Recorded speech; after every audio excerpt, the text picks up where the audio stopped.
Going live now.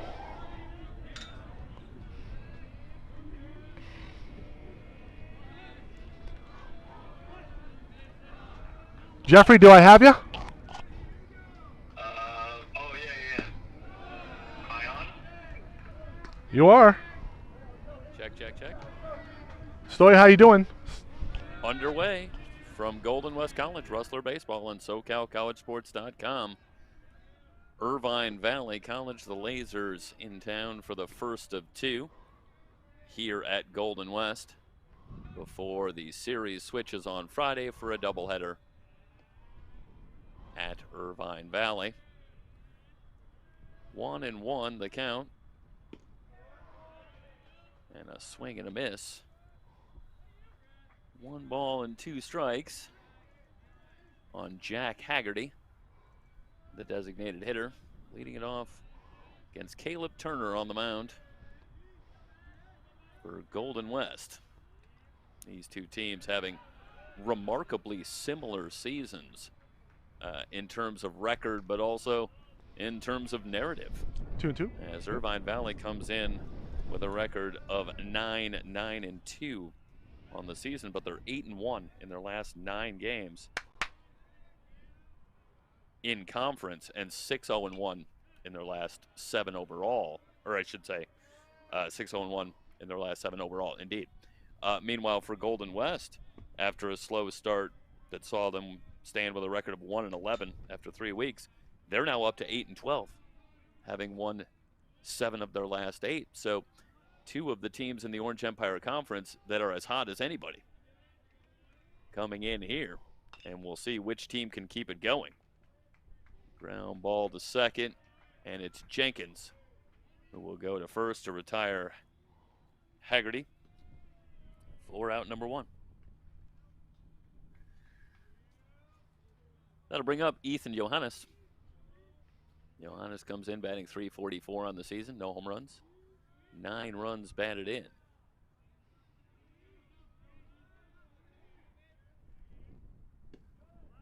Turner ready, and the fastball outside for a ball. Sergio Alfaro in left field today, Sebastian Orduño in center, Julian Boyd in right, Gunnar McGran at third, Stephen Casas at short, Miles Jenkins the second baseman, Logan Galena at first. So Drew Ramos sticking with the fairly standard lineup over the last few weeks for the Rustlers, finishing it off with Cole and Ovolgi behind the plate, and the usual Game 1 starter, Caleb Turner. Back on the mound, a ball and 2 strikes. Turner himself has had 2 seasons, if you will. His first couple of starts, he was a little bit shaky, admittedly.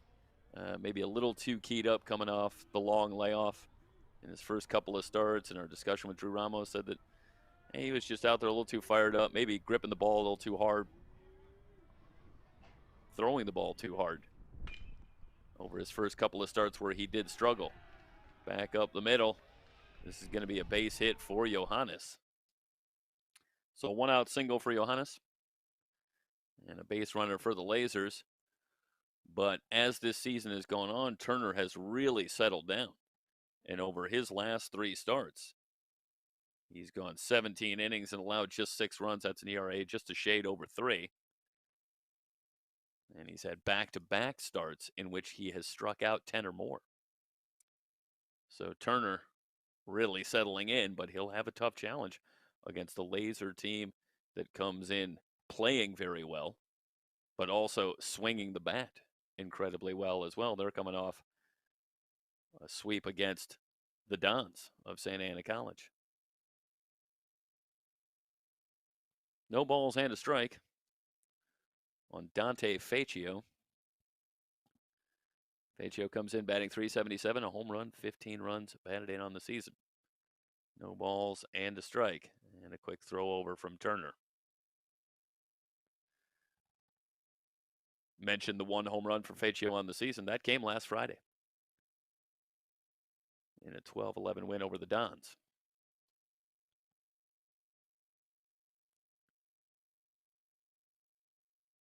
So Faccio swinging the bat well, as he has all season, with an average up at 377. No balls and a strike. Burkle waits on deck.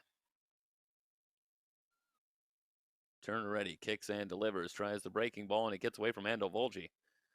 That'll allow Johannes to advance to second. He thought about third, but he's going to hold at second. The count now a ball and a strike on Faccio. So that moves a runner into scoring position. Golden West took all three conference matchups against Mount Sac in their series last week.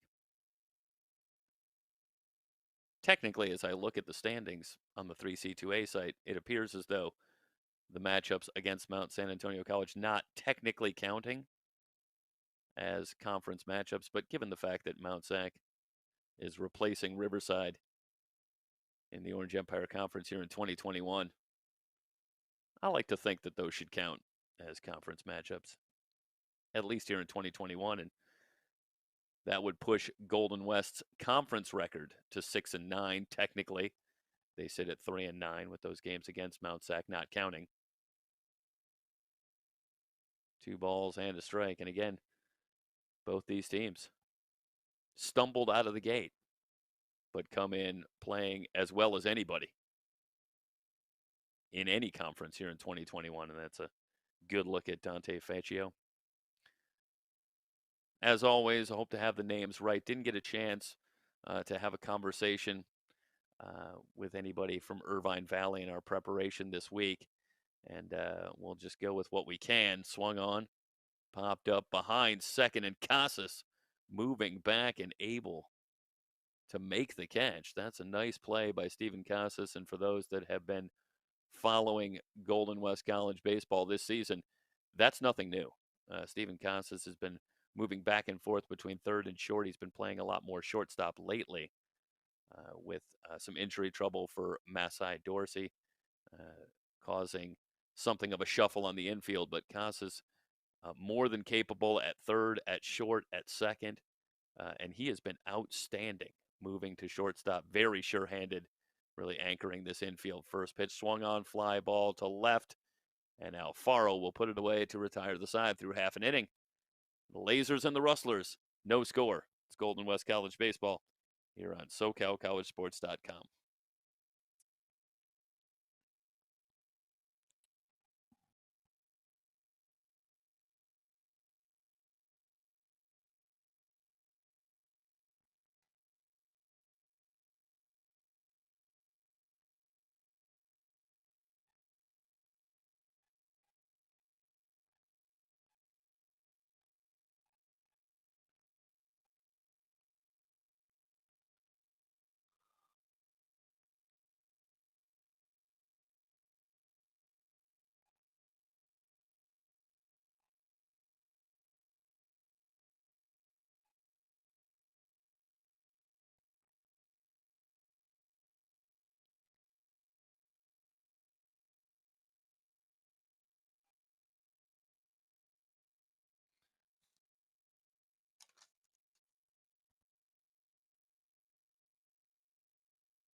Bottom of the first, Jeremy Wigman on the mound for Irvine Valley, and he will work to Orduno, leading things off in a big swing and a miss for Sebastian Orduno, who has settled in nicely at the top of this order. For Golden West College, the combination of swinging the bat well and the good eye sees him come in with an on-base percentage at .487.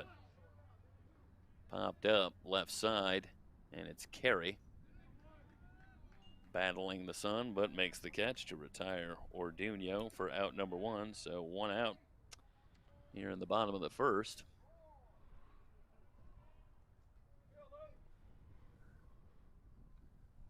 For Jeremy Wegman, making his 6th start of the season, a record of 1-1, an ERA of 4.68. 25 innings pitched, 29 hits allowed, 12 walks, 37 strikeouts. And he will go to work on Logan Galena. Ground ball to short, and it's carried to his left. In time to retire Galena, 2 down.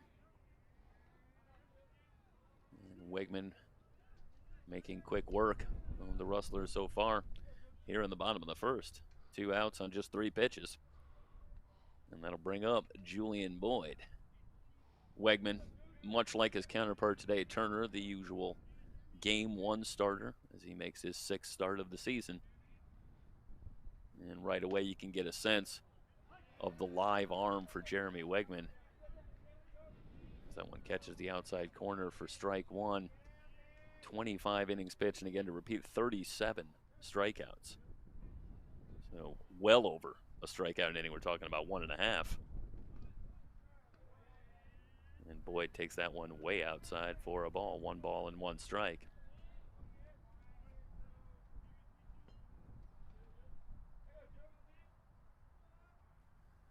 Busy day as always in the Orange Empire Conference here on a Tuesday. All 8 teams in action. As Boyd fouls this one away. 1 ball and 2 strikes. Wegman in his last outing went 4 innings. It was something of a struggle, allowing 6 runs, 3 of them earned, in a game that Irvine Valley did eventually win. As again, they went 3-0-1.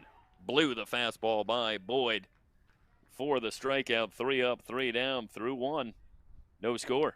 Irvine Valley, Golden West. It's Golden West College baseball here on SoCalCollegeSports.com.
Top of the second inning, Dobson, Carey, and Schneller due up against Caleb Turner.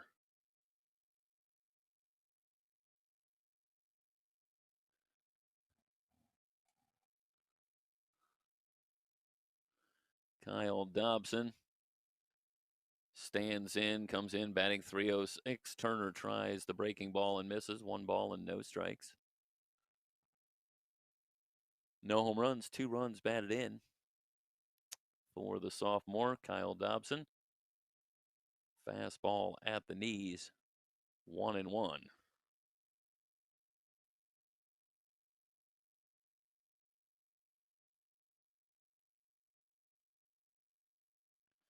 Got kind of curious about the strikeouts as both these guys, Turner and Wegman, starting to really rack up the strikeouts. And we'll list it maybe where they are overall. And indeed, Wegman comes in third in the Orange Empire Conference at 37. And Turner getting something of a late start, but there he is in the top 10, number 8, with 31 strikeouts.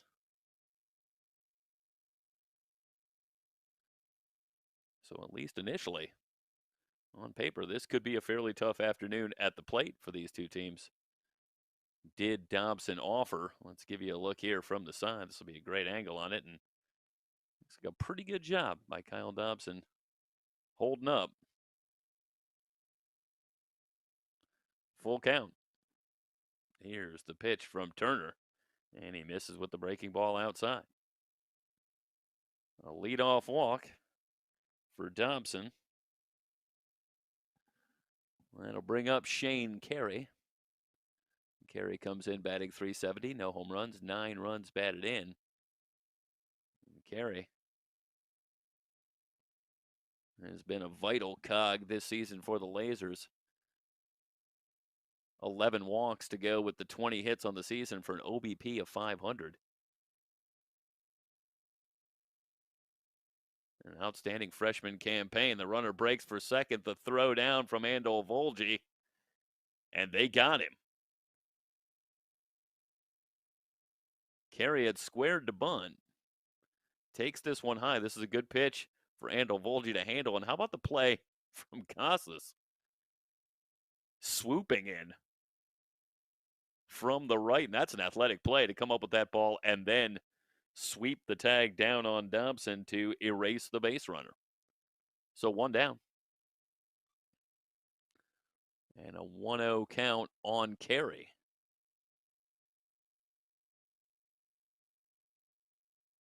Well, it's a tough pitch to get down for a bunt.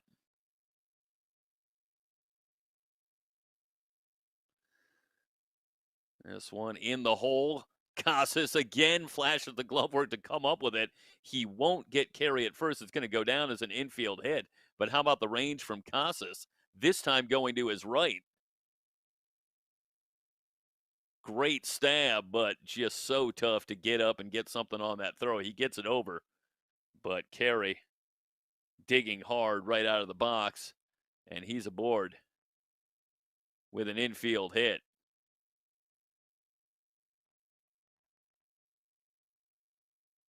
And you think about it, well, we've all we need now is Steven Casas to make a great play charging a ball into the infield, because we've seen him go back and make a tough play back in the first inning. Just moved to his left to put the tag down to get Dobson at second. Now he's going to his right to make a diving stop on a ball hit by Carey. He's all over the diamond. Breaking ball, Andol Volge having a little trouble locating it, but the runner will stay put. 1 ball and no strikes on Hank Schneller. Schneller comes in batting .176 on the season, 3 home runs, 9 runs batted in. So the batting average doesn't leap out at you immediately, but there is some danger here for Schneller, who's got the power to take it out of here. Fastball in for a strike, a ball and a strike. Well, the caught stealing looms large. Instead of potentially having a couple of runners on, it's 1 on and 1 out. Turner ready. Here's the 1-1, a wave and a miss, as Caleb took something off. 1 ball and 2 strikes. Let's watch the breaking ball here from Turner. And he's got a lot of confidence in that pitch. We just saw him throw a 3-2 breaking ball to Dobson. Back to the curveball, and this time Schneller able to foul it off. 1-2.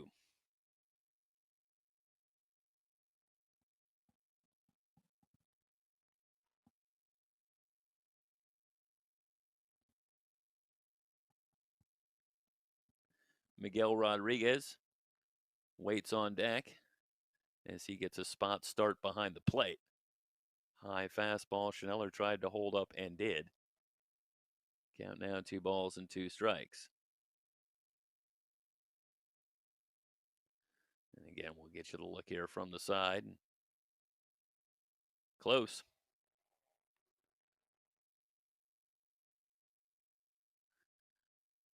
And Turner back to work. Here's the 2-2. Off the end of the bat, Orduno starts back, but able to close the ground and make the catch. Talked a little bit about Sebastian Orduno with Drew Ramos in a conversation this week, and that's about what a steady season he's had. Mentioned the OBP up around 500, the average up over 300, and Drew Ramos said the scary thing is he hasn't been hot at any point this season. This is just what he does, but one other thing he mentioned is that he's been phenomenal in center field. He has great instincts in all phases of the game.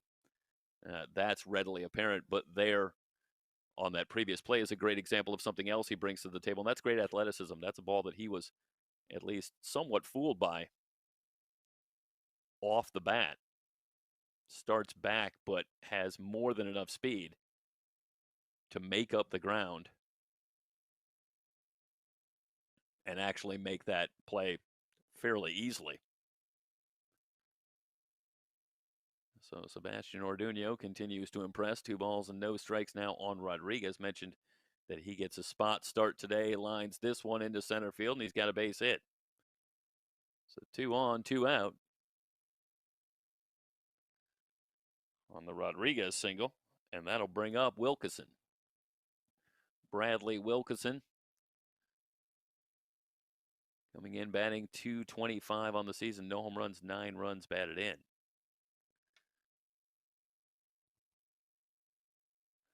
Couple of hits and a walk in the inning for the Lasers, but so far nothing to show for it. Wilkeson will try to pick him up here with 2 down. He's got Carey at second. Breaking ball from Turner outside for a ball.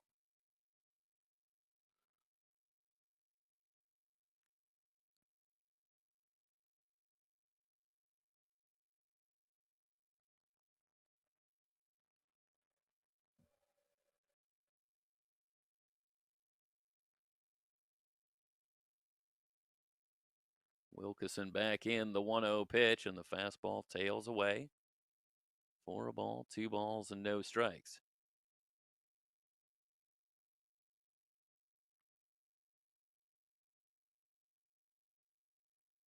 One other interesting note about Caleb Turner, talking about how he's really managed to start to settle himself down, get back to pitching on the mound after a shaky first couple of outings. They did make one minor adjustment with Turner that has reaped rewards. He had been having his bullpen session on Fridays, but in talking with Drew Ramos, they made the decision to move that back to Saturday. And Turner has been pitching well since that change. It's amazing how you have to just continue to tinker and make adjustments all over the place, up and down the roster, and Turner seems to like having the bullpen day on Saturday. Get himself ready for his outing on Tuesday. 3 balls and a strike on Wilkeson. Foul back to the screen. Turner trying to come all the way back on Wilkeson. It was 3-0.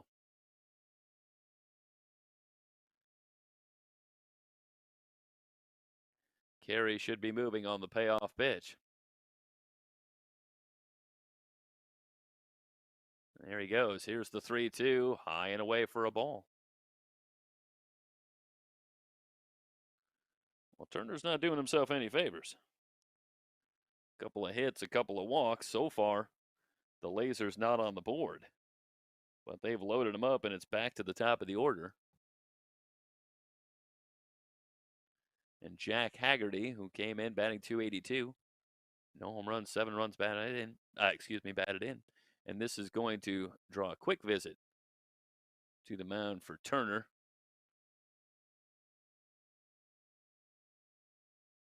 Perhaps try to settle him down somewhat. An early big moment in this one. with the bases loaded and Haggerty coming to the plate. Haggerty grounded to second to get things started. Back in the top of the first.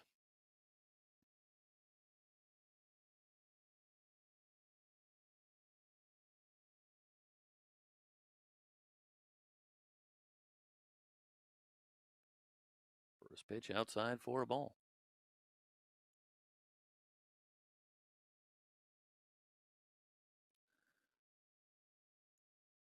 Going back to the numbers on Turner and the struggles with control, somewhat of a surprise. He's only had more than 2 walks in an outing one time this season in 5 starts.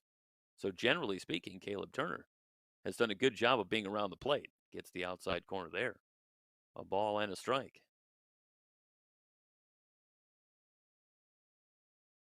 He did have 4 walks in 5 innings against Orange Coast College in a loss back on April 27th. But generally speaking, his control has been very good. 1-1 on Haggerty. Goes after the breaking ball, and he's down in the count now. A ball and 2 strikes.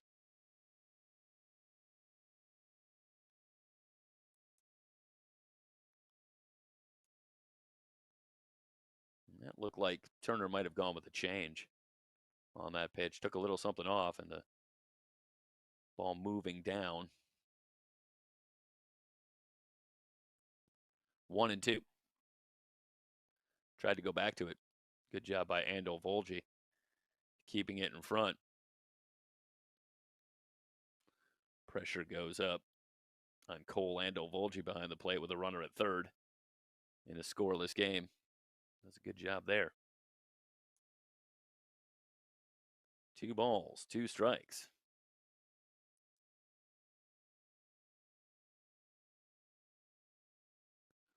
Turner ready from the belt. Here's the pitch.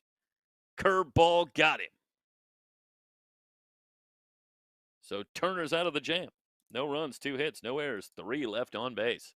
We head to the bottom of the second. Irvine Valley, Golden West, no score here on SoCalCollegeSports.com.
Bottom of the second.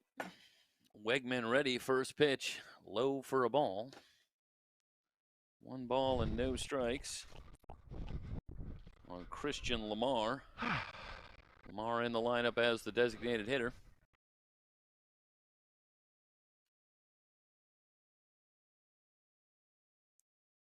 And Wegman again misses with the fastball. 2 balls, no strikes. It'll be Lamar, Andel Volge, and Alfaro here in the bottom of the second. on the inside corner. 2 balls and a strike. It's Faccio in left, Wilkeson in center, Dobson in right. Give you the infield after this pitch. Swung on and missed by Lamar. 2 balls, 2 strikes. Johannes at third, Carey at short, Burkle at second, Schneller at first, Rodriguez behind the plate, and Wegman on the mound. Here's the 2-2 pitch. Jammed him.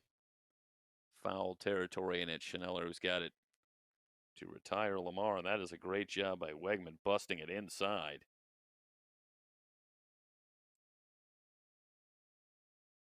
And Lamar just sawed off on that one. And he pops meekly to first for out number 1. That'll bring up Cole Andovolgi.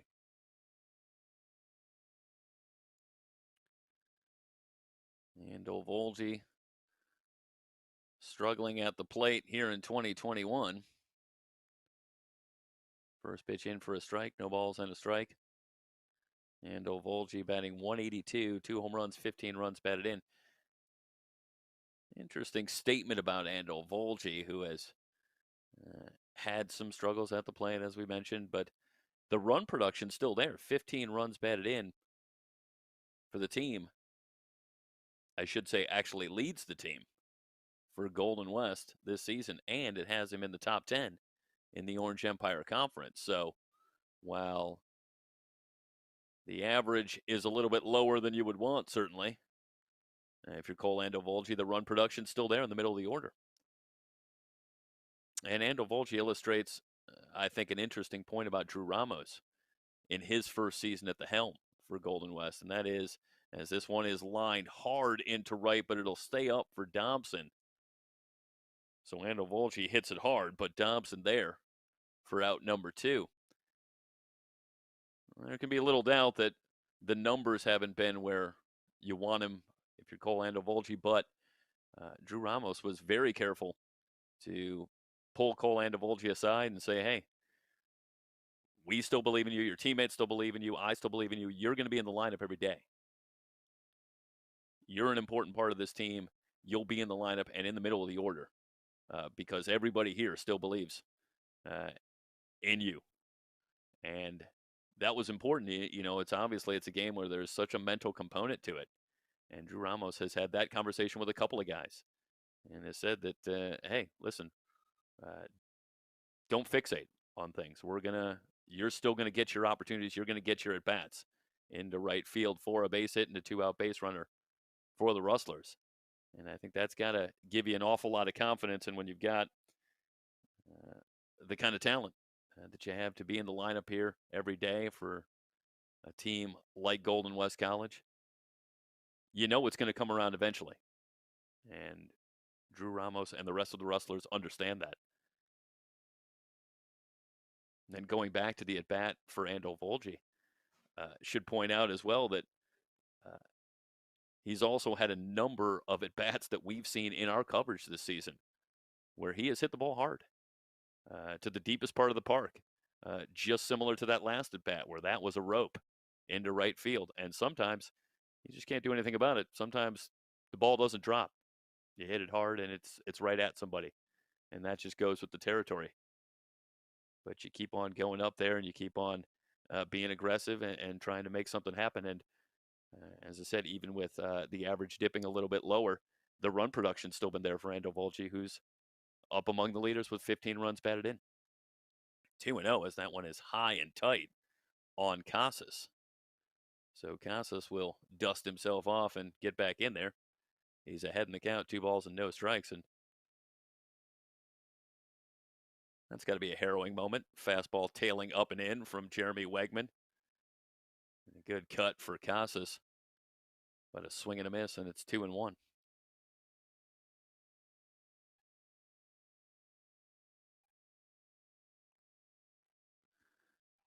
Gunnar McGran at the plate, or I should say on deck. It's 2-1. Fly ball right field. Easy play for Dobson, who's there to retire the side. A 2-out hit goes nowhere. No runs, 1 hit, no errors. 1 left on base. We head to the third. Irvine Valley, Golden West, game 1. Still scoreless here on SoCalCollegeSports.com.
Top of the third, it'll be Johannes, Facio, and Burkle against Caleb Turner. First pitch in the dirt. 1 ball and no strikes on Ethan Johannes, who singled his first time up, raising his average up from 344, where it came in today. Outside for a ball, 2 balls, no strikes on Caleb Turner. Or I should say on Johannes. Turner on the mound. Winds and delivers, and the fastball in for a strike. Heart of the order due up for the Lasers here in the top of the third. 2-1 game.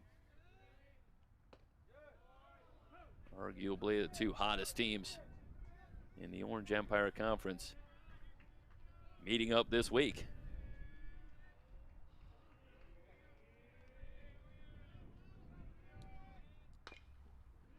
Both teams coming off back-to-back sweeps in conference action the last 2 weeks. Chopper to second, and Jenkins able to get Johannes by a step for out number 1.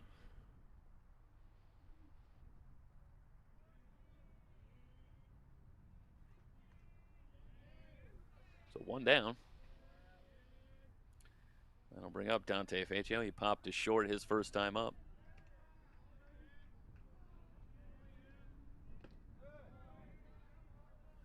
Swung on and missed. No balls and a strike.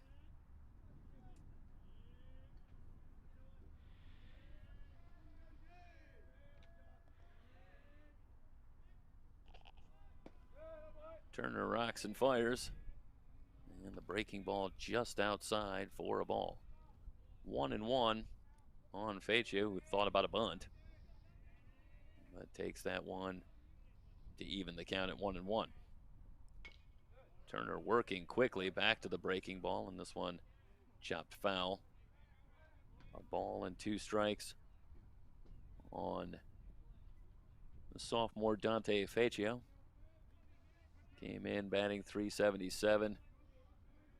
9 extra base hits for Facio in the season for an OPS up over 1. One of the few guys to do it, and he rips this one foul. A ball and 2 strikes.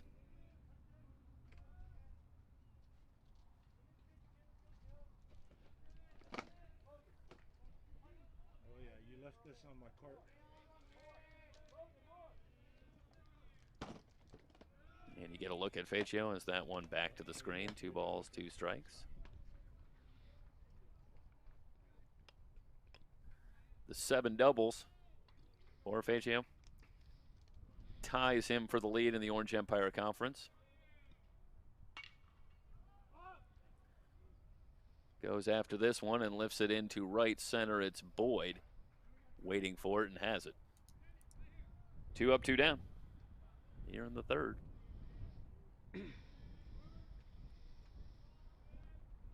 That'll bring up Burkle, who flied to left his first time up. Well, we talked about the strikeouts for Caleb Turner in his last couple of outings, 10 and 11, respectively. But he's got just 1 through 2 2/3. But you look up, here we are on the top of the third, and he's still got the lasers scoreless. So right where you want to be if you're Caleb Turner, 1 ball and no strikes.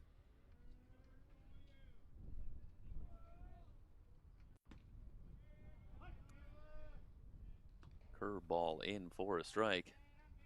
1-1.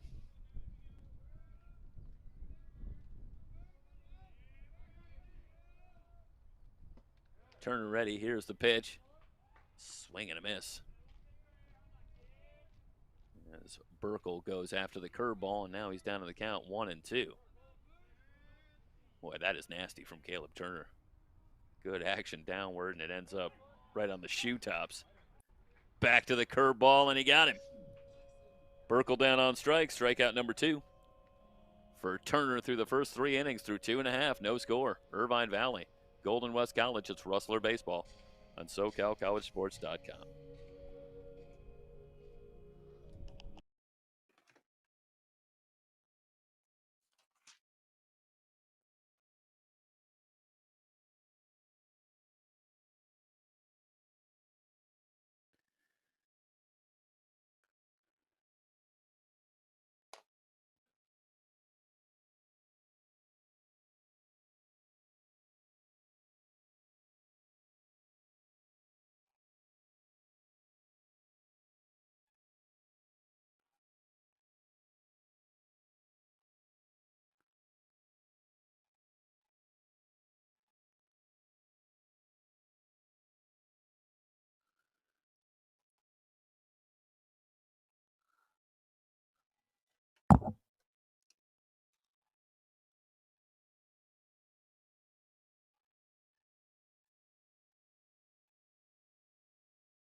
And we head to the bottom of the third.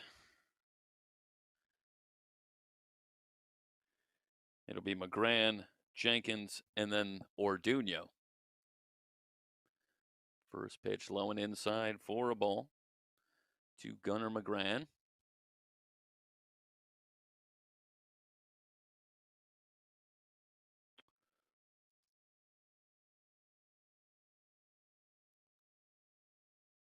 On the right side, diving stop, and it's Burkle able to go to first to get McGran.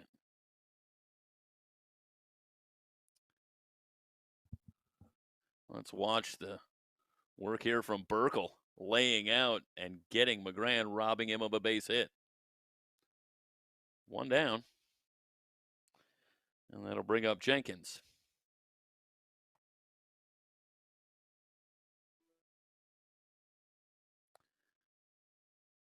First pitch misses inside for a ball.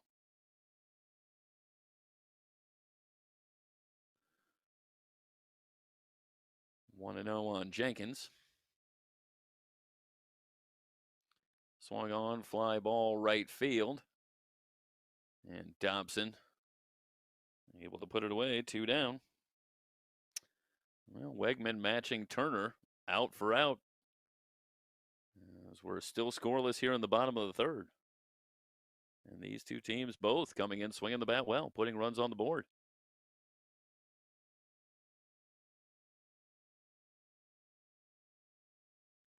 Back to the top of the order in Sebastian Orduno.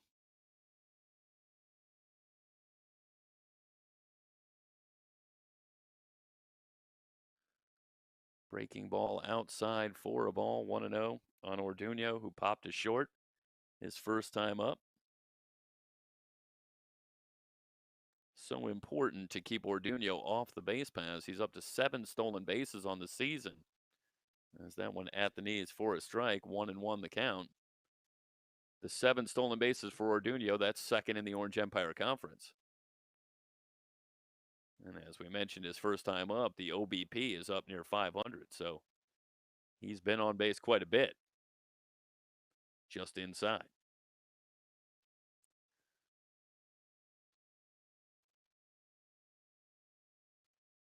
Orduño trying to keep it alive in the bottom of the third, with Galena waiting on deck if he can keep it going.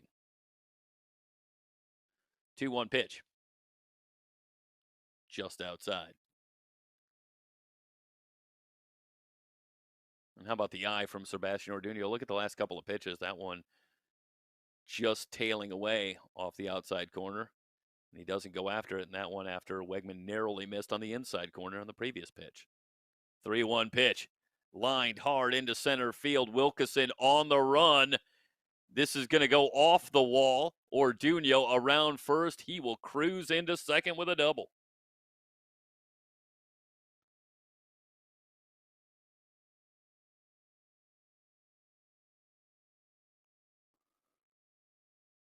Well, that's one for the Sebastian Orduño highlight reel. Takes a couple of pitches, shows a great eye, gets it to 3-1. Gets the hitter's count that he wants. And he absolutely pounds one to right center. That one hops the wall, and he ends up at second with a double.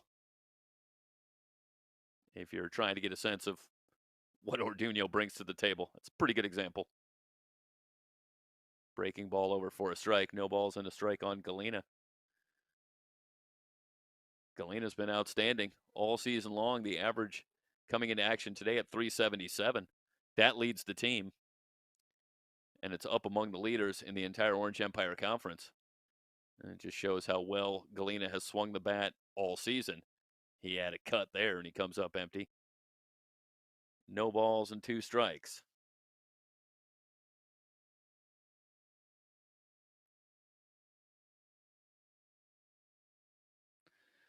Galena grounded to short. His first time up, and he's in a hole here, 0-2, and Orduño just took third. Serves to highlight one of the things that we talked about with Drew Ramos about Logan Galena, and part of the reason that he's been so successful this season, as Orduño on that last pitch was able to swipe third. So now he's at third with 2 down, and the fastball high. 1 ball and 2 strikes. To get back to the conversation about Galena, part of the reason that he's been so successful this season is that he's seeing the ball so well, right out of the pitcher's hands. And he's picking up the ball well, and it's giving him a great feel for the strike zone, so he's getting to a lot of hitters' counts, and then he's taking advantage. But here you see the opposite side of that. He gets himself in a hole, and then just a wave there at the fastball from Wegman. And when you let good pitchers get out in front of you, then they're really able to dictate. And Galena that time put himself in a hole and couldn't get out of it, and the Rustlers come up empty on the scoring chance. No runs, 1 hit, no errors, 1 left on base. We are through 3 complete, no score. Golden West at Irvine Valley on SoCalCollegeSports.com.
Top of the fourth, and Turner back on the bump, and the curveball over for a strike. No balls and a strike on Dobson. It'll be Dobson, Carey, and Schneller here in the top of the fourth with no score. It's Rustler Baseball on SoCalCollegeSports.com. Change high, 1 ball and 1 strike on Dobson, who walked and was caught stealing his first time up. Turner ready, back to the fastball. Back up the middle. This is a base hit. So a leadoff single for Dobson. And the Lasers with another base runner. They threatened in the second. That's been the best scoring opportunity really for either team as they loaded him up, but Turner able to get out of it as he fanned Haggerty to retire the side. But the leadoff man aboard, that's just the second time that the Lasers have been able to do that. Here as they bat in the fourth. Carey going to square to bunt, the curveball high for a ball.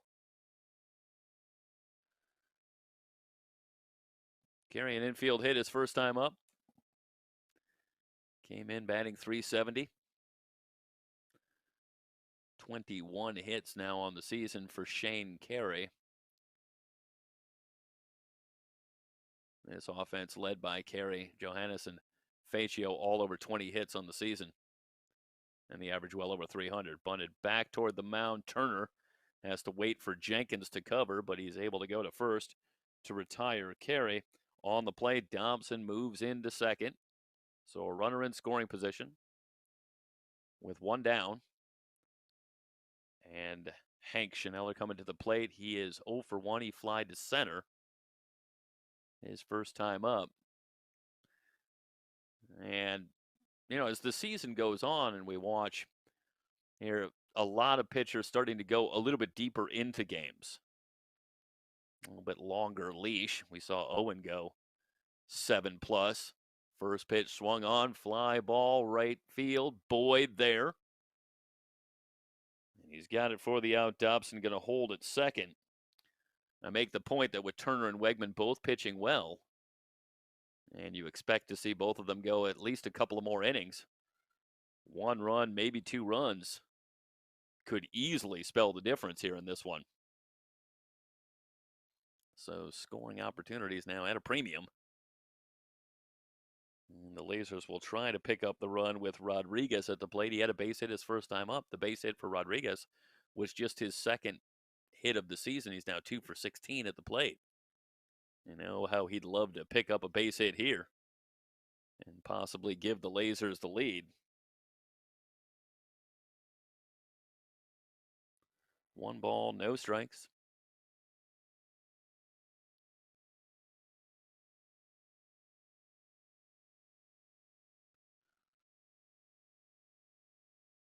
Turner from the stretch. Here's the pitch.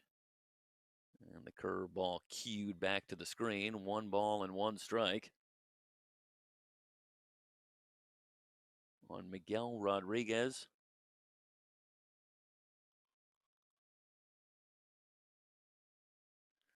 Bradley Wilkeson waits on deck.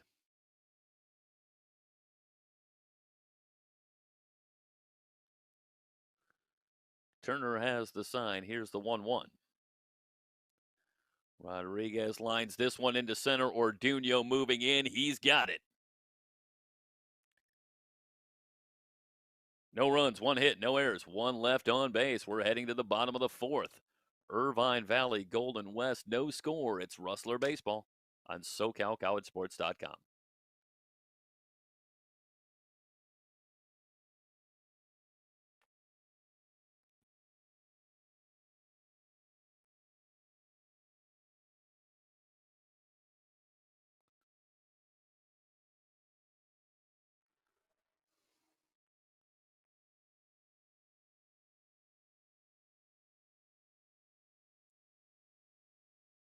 Check, check, check, check.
Heart of the order due up for the Rustlers in the bottom of the fourth. Boyd, Lamar, and Andel Volge against Jeremy Wegman.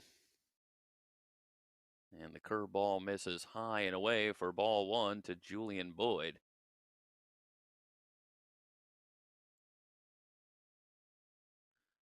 Boyd continues to swing the bat well as he has all season long. Fastball tailing away. 2 balls and no strikes. See Wegman with that clear tailing action on his fastball. Boyd came in batting .317 on the season, 2 home runs, 12 runs batted in. Tried to hold up, but he went around on that one, 2 balls and a strike. 12 runs batted in, ties Boyd for second on the team with 2 others. And it tells the story of Julian Boyd this season, who has hit so well as he lines this one into left field. It'll drop in for a base hit. Just enough to get it over the head of Carey. And the leadoff hitter aboard for the Rustlers as Boyd comes up with a single. But Boyd this season has hit so well with runners on base. Seemingly one timely hit after another, but that time with the bases empty, he's able to get something started with a base hit. He's got good speed. 5 stolen bases on the season. And he's out to a good lead, held on by Schneller at first for Christian Lamar. And a quick throw over, and Wegman will be aware of Julian Boyd at first. Lamar, for his part, handles the bat pretty well. 45 at bats on the season. He's only struck out 6 times. Strike. First pitch from Wegman in for a strike, no balls and a strike. So a lot of options here for Drew Ramos, with Lamar at the plate and the speedy Julian Boyd at first.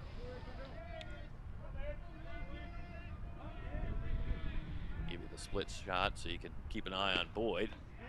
Not going anywhere. Lamar thought about a bunt, offered at that one. No balls and 2 strikes. Well, the options narrow perhaps somewhat for Lamar, who came in batting .311, a home run, 12 runs batted in. That home run came last Friday. Excuse me, a week ago Friday in our last game against Fullerton. Another quick throw over. Wegman is showing Julian Boyd, I think, the good move here. This is not the set him up move. This is the try to get him, and they almost did. Back to live action. Here's the 0-2, swung on and missed. So Wegman strikes out Lamar. 1 down. And Cole Andel Volge will be the batter. Andel Volge hit it hard his last time up. A line shot to right, but Dobson was right there. So Andel Volge 0 for 1. Sergio Alfaro on deck. Again, Boyd not going. Didn't see that one, Mike. Strike 1. Sorry. No balls and a strike on Andel Volge.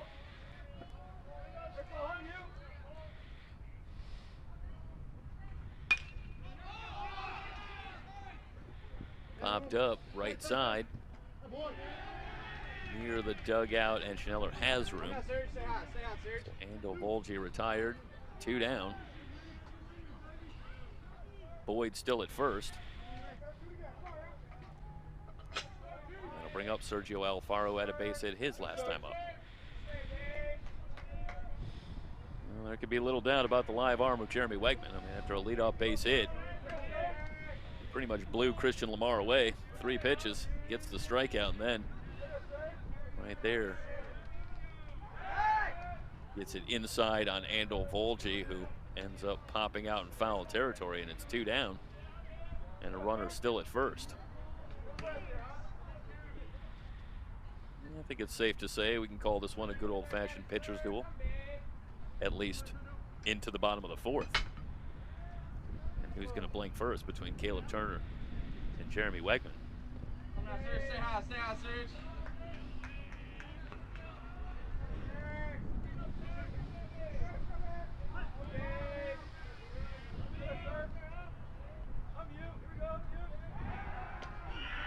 The pitching matchup, something of perhaps a microcosm of the matchup overall. Talked about how these two teams both off to very slow starts and both playing incredibly well over the last few weeks. Hardly a loss to be found between these two teams over the last 3 weeks combined on the inside corner for a strike. And just as you wonder which team is going to blink first in the 4-game matchup this week,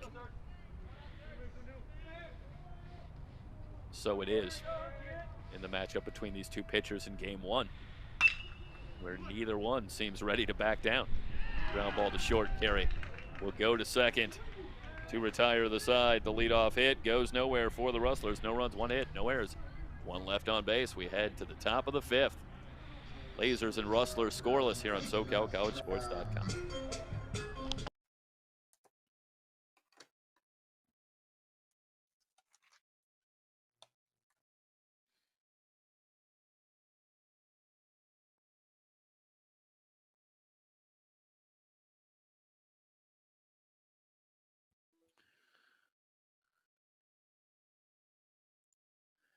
Check, check, check, check, check. Check, check, check.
Top of the 5th.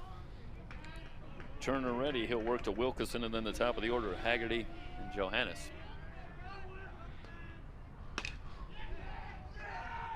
Line drive over the head of Jenkins. Base hit for Wilkeson. Leadoff man aboard again for Irvine Valley College, as Wilkeson able to just get enough of this one. Get it over the outstretched arm of Miles Jenkins. That'll bring up Haggerty's 0 for 2, grounded out and struck out. And just as the Rustlers had an opportunity with a good base runner on, so the Lasers have some options here with Wilkeson at first and nobody out, and the left-handed hitting Haggerty at the plate. Quick throw over.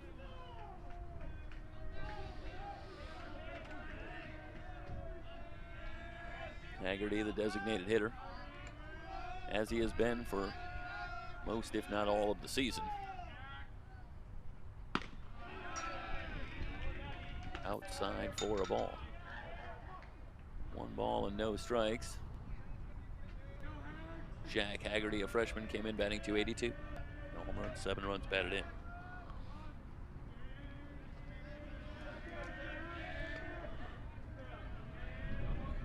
Haggerty coming off a good series last week against Santa Ana, in which he was 4 for 11. Mike, I've got the count at 1-1. 1-1. Haggerty handles the bat well. You look at the overall numbers this season, 5 walks against just 6 strikeouts.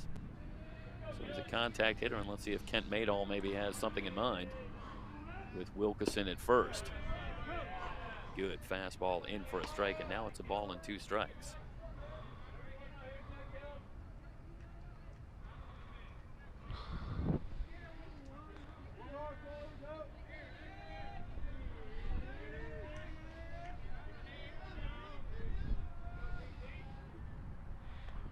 Haggerty taking a little extra time. And now he's ready. Turner up on the rubber. Line drive, left center. Gapper. This is going to drop in for a hit. Over to cut it off is Alfaro. Wilkeson around second. He will make it to third. Back-to-back hits to start the top of the 5th inning, and this the best scoring opportunity by far, as Wilkeson singles and Haggerty doubles, putting 2 on, still nobody out in the top of the 5th.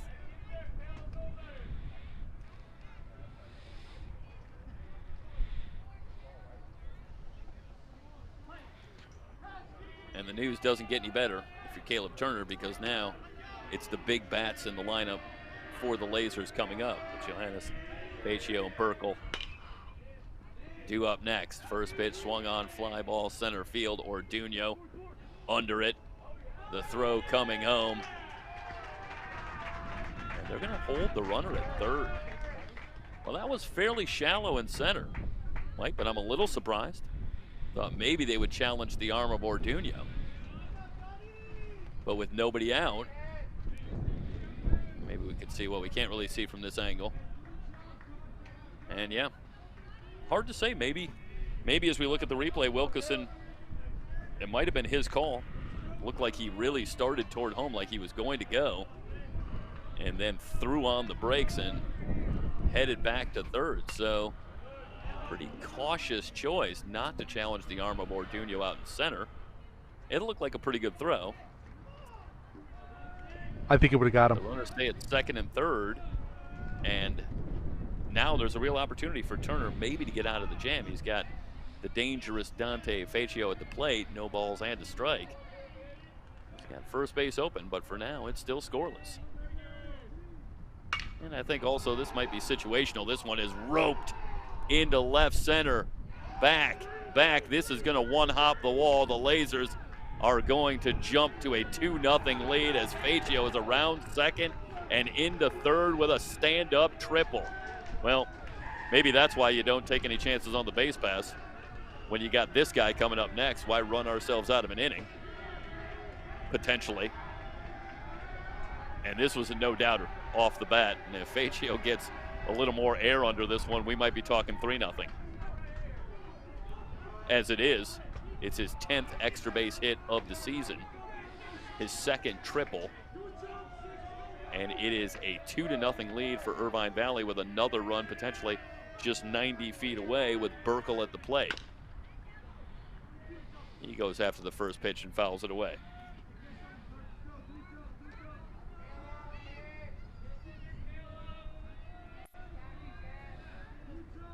But you can't hit it a whole lot harder.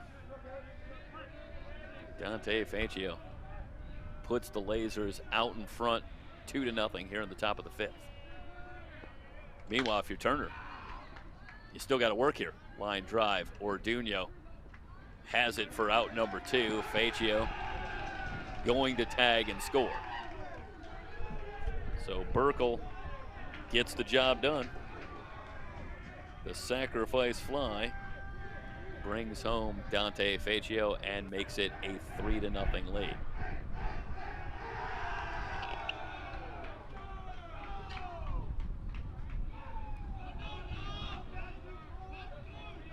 Three runs on 3 hits in the inning. Breaking ball outside for a ball, and now the Rustler bats will have to go to work, and it hasn't been easy by any stretch against Jeremy Wegman so far. Dobson's 1 for 1, a single and a walk in 2 trips. Blowing outside, and it's 2-0. And a Laser team that comes in with a record of 9-9. But a team playing lights out baseball over the last few weeks, and they come in a confident bunch, and why not? And they have grabbed a 3-0 lead here in game 1.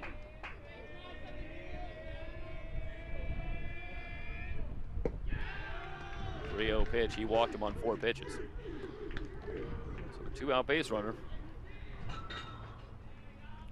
as Dobson stays perfect at the dish on the day. And that'll bring up Carey. He's singled and been retired on a sacrifice bunt. And you see activity in the Rustler bullpen. And we'll see, maybe we could get a pitch count on Turner, but obviously it's a little bit higher for Turner. He's had to work himself out of a jam on a couple of occasions, and are they going to make the move? They are. So yeah, that's going to be it for Caleb Turner, who goes 4 2/3, surrendering 3 runs. He leaves 1 runner on base. We'll come back and tell you about the new pitcher for the Rustlers. It's Golden West College Baseball here on SoCalCollegeSports.com.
Left-hander Nick Merkin takes over for Caleb Turner here in the 5th.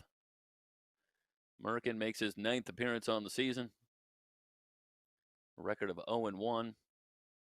An ERA of 13.06 and 10 1/3.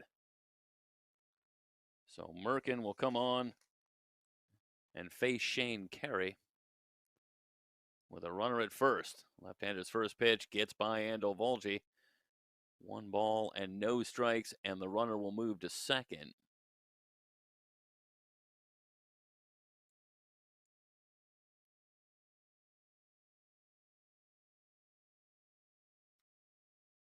Merkin trying to get the Rustlers out of the inning, as the Lasers have broken through for 3 runs, and they're looking for more, with a runner in scoring position now and 2 down. And the dangerous Shane Carey at the plate. And again, almost a carbon copy, as this one gets by Andel Volge again. It looks to me like the way that one breaks, I think Merkin's throwing a slider, breaking down and into the right-handed hitter. And Andel Volge is just having some trouble. Meanwhile, the count now 3-0. So Carey way out in front. If you're looking for good news if you're Golden West, obviously you've got first base open. Don't have to give in to Carey, but instead he lines it to left for a base hit. That'll bring home another run. Couple of wild pitches, and then Carey delivers with a base hit, and now it's 4-0. Couple of hits on the day for Shane Carey. And the Lasers scratch another one across. There continues to be activity in the Rustler bullpen. You can count that run against Caleb Turner.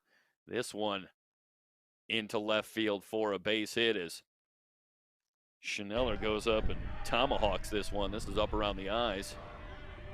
But Schneller able to barrel it up and send it into left field for a base hit. Looks like Taiga Hits Yamani. keep on coming. Yes, they do. Another Yamani hit. up in the bullpen. As the Lasers have now batted around. As Rodriguez will come to the plate. Merkin checks the runners. Down low for a ball. 1 ball and no strikes on Rodriguez, who's 1 for 2. He's singled and flied out. As I say, Miguel Rodriguez appearing in his 12th game, but he came in with just 15 at bats. So this one spot in the lineup where it looks like Kent Maydole has deviated somewhat. Gives Rodriguez the start here. On the ground to second, Jenkins. Able to handle a tough hop. And he goes to first to finally retire the side, but the Lasers send 9 to the plate. And only the good glove work from Jenkins gets him out of the inning at all. 4 runs on 5 hits. No errors and 2 left on base halfway through this one, and it's Irvine Valley who grabs the 4-0 lead over Golden West here on SoCalCollegeSports.com.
Casas, McGrann, and Jenkins, bottom of the order, due up for the Rustlers, who now look up at a 4-0 deficit against Jeremy Wegman. First pitch low for a ball.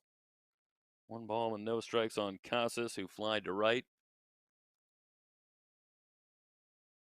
And the versatility of Steven Casas not only keeps him in the lineup, it really keeps him in the lineup every day.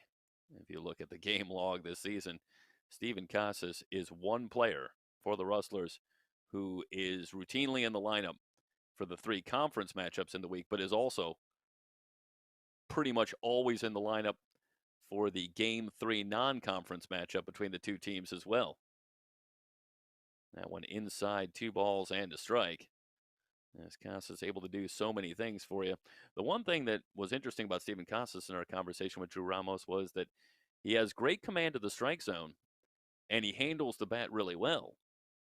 But he was having some difficulty this season striking out more than had been his tendency in his career this season. And interestingly, about a week ago, they made an adjustment. They felt that Steven was a little too far off the plate. They wanted him to move up a little bit. He was getting beat on the outside corner on a lot of pitches. And since then, Casas has started to swing the bat even better as he draws a walk here to lead things off in the bottom of the 5th. But talked about some of the adjustments for Caleb Turner. It's up and down the roster for all of these guys in various positions and various roles on the club. But there's always that tinkering and that bit of adjustment in Casas, making an adjustment at the plate, getting a little bit more on top of the plate. And he gets a leadoff walk here in the bottom of the 5th. And that'll bring up Gunnar McGrann. First pitch swung on, popped, foul, and out of play.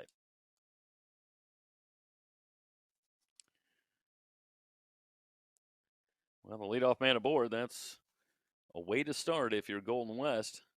Got a lot of work to do. That is the first walk issued by Jeremy Wegman on the day. He allowed just 3 hits.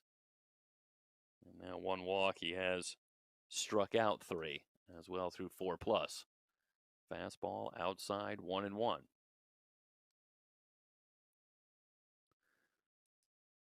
We ever wonder why coaches have a hard time holding on to their hair? How about you get a 4-0 lead and Wegman, who's been absolutely dealing on the mound, goes out there and immediately walks the leadoff man.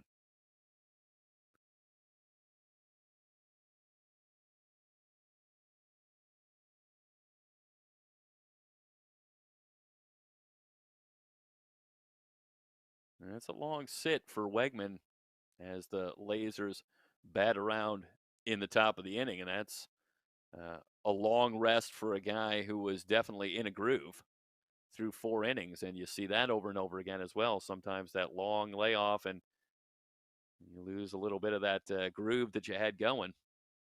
So Wegman's got to find the focus and get himself back where he was. 2-1. Blows it by McGrann. Casas breaking for second, and the throw in on one hop.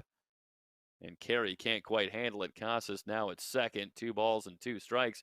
And I think that's a break for Golden West because it looked to me like that throw beat Casas there. But it comes in on one hop from Rodriguez. And Casas ends up at second with a stolen base. So 2-2 on McGrann with a runner at second. Here's the pitch. And he goes to the fastball and gets the strikeout. Let's watch it here from center field. And Wegman goes right back to the gas. And McGrann can't catch up. He is down on strikes. So 1 down, and that is a great response from Jeremy Wegman after he issues the leadoff walk. No doubt the last thing he wanted to do after being staked to a 4-0 lead, but he settles himself and gets the strikeout of McGrann, and now he'll go to work on Miles Jenkins. Saw a little bit of the glove work from Jenkins in the top of the inning. We talked about Jenkins as he has worked his way into the lineup on a more regular basis as the season has gone on, and Drew Ramos pretty forthright. He's our best fielder at second base on the team. No errors on the season. And he steadies even further what is already a very, very good infield defense behind these Rustler pitchers. Curveball high. Let's take you back to the play. And right there, it just takes a little hop on him, and he is almost on his stomach there. And that is a play that he makes look very easy. But it's not. And there were a couple of runners on when that happened. And in a game you're already trailing 4-0, it's a play that becomes even larger. He had a cut at the Wegman fastball, 1 ball and 2 strikes. But right now, for Golden West, the primary problem is what to do against Jeremy Wegman.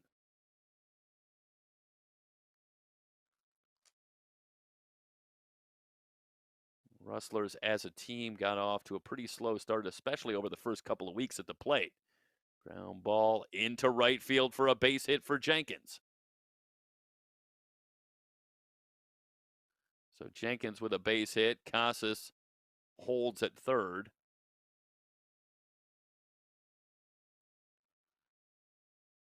Runners at the corners with 1 out. Let's watch the good hitting from Jenkins as he takes this one the opposite way. That's a great job at the plate by Miles Jenkins. Doesn't try to do too much with the fastball up in the zone, and instead finds a hole on that right side for a base hit. So 2 on with 1 out, and that'll bring up Orduño.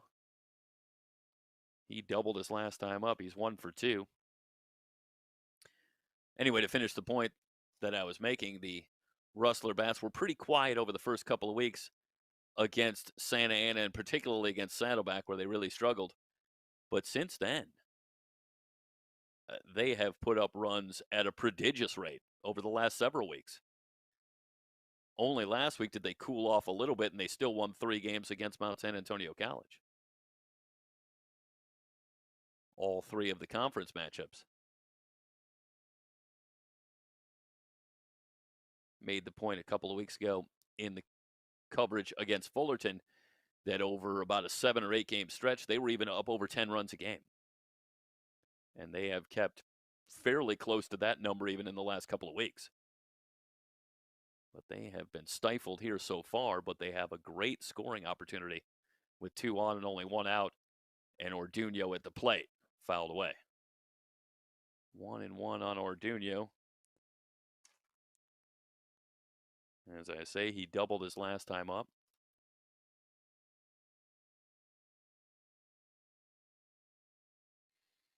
With that hit, Orduño has now hit in 8 straight.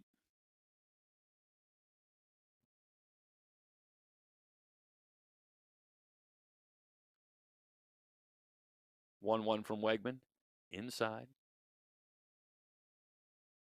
2 balls and a strike. Orduño came into action today, batting .333. The double was his 20th hit on the season. Incidentally, it was his 7th double, which, if memory serves, pulls him into a tie for the lead in the Orange Empire Conference in doubles. Fly ball deep center. Wilkeson back. It's off the wall. That'll score at least 1. Orduño into second with another double. On the play, Jenkins only able to advance as far as third, as both runners had to hold to see where this one was going to end up. And this is just hit hard again. Well, you need about 418 feet to get it out of here, and I think Sebastian Orduño just hit it about, 416 feet. As that one was halfway up the wall. The Rustlers are on the board. Here they come. It's 4-1 now. And you got 2 runners in scoring position, still only 1 out.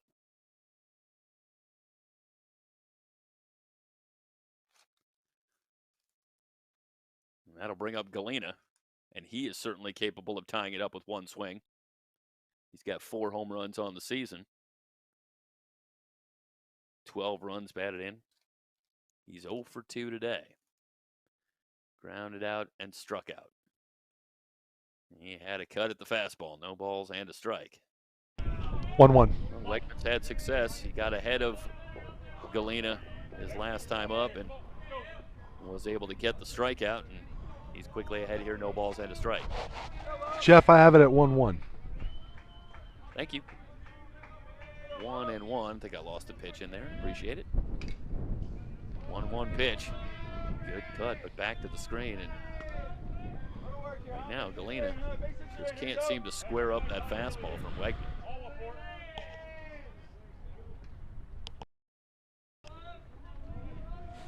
Well, now with 2 strikes, Galena has got to find a way to make some contact here, try to get another run across.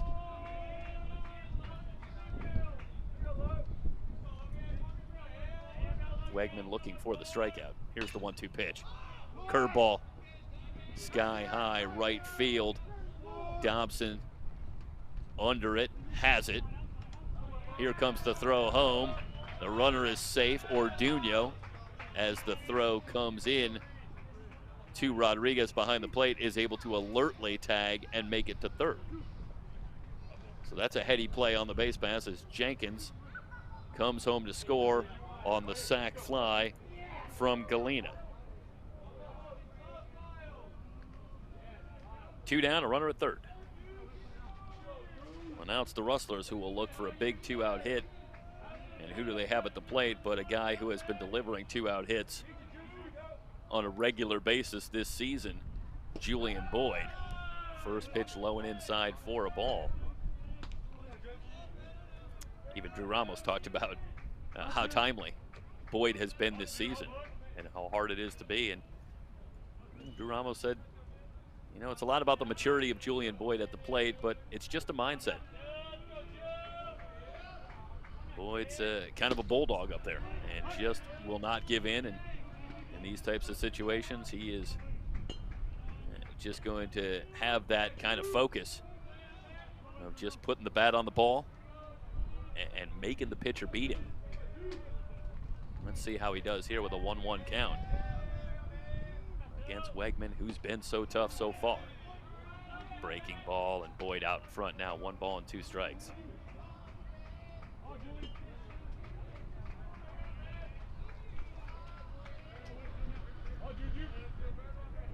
So both teams have broken through here in the 5th.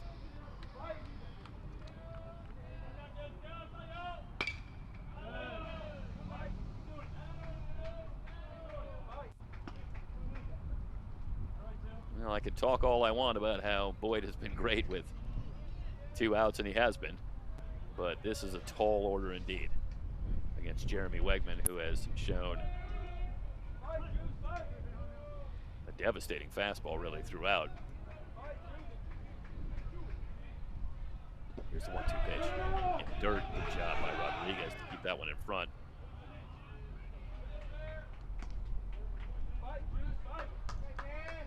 There's a lot of pressure on Rodriguez, obviously, with a runner at third, but the pressure goes up because Orduño just has base running instincts that are off the chart. It's phenomenal. Some of the little plays and the reads that he's able to make on the base paths, and you can bet that he's going to get a good read on a ball that gets away. So anything that gets away from Rodriguez, you can count on Orduño to get a great jump. Here's the 2-2. And again, Boyd stays alive. 7th pitch of the at-bat coming.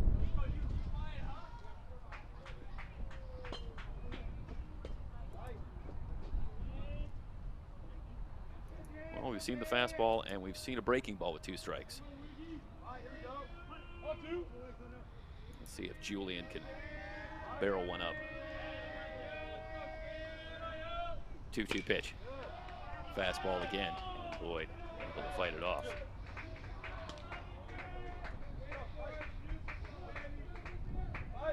I'm Jeremy Wegman here. To maybe see a ball a little bit up around eye level from Julian Boyd. He's been down in the strike zone, and that's ordinarily obviously a really good thing. Or maybe he would seek to change the eye level if he can on Boyd. Indeed, upstairs, driven to right. Dobson in front of the track, and he's got room to retire Julian Boyd and the side here in the 5th. But the Rustlers come back with 2. 2 runs, 2 hits, no errors, 1 left on base. We are through 5 IVC on top of Golden West, 4-2 Rustler baseball here on SoCalCollegeSports.com.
Right-hander Taiga Yamane becomes the 3rd pitcher for the Rustlers.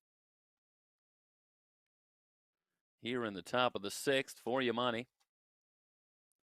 It's his 5th appearance on the season, no record, an ERA of 1.80 and 5 innings of work. And the first pitch outside for a ball.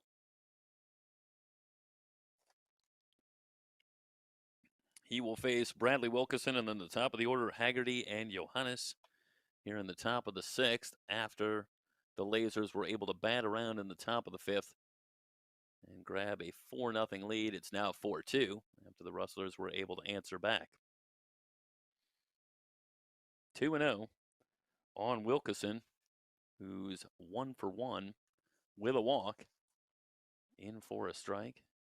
2-1. Wilkeson, an interesting story, coming off a huge series against Santa Ana last week in which he went 6 for 10 with 5 runs batted in.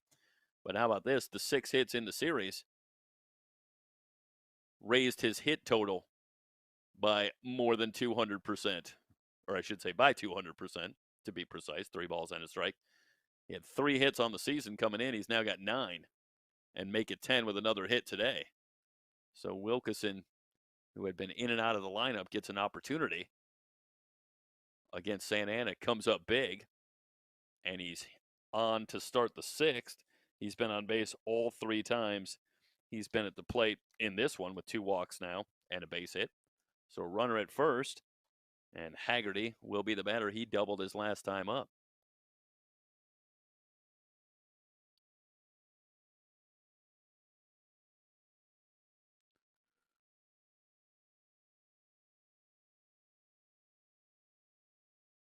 Fastball inside, 1 ball and no strikes.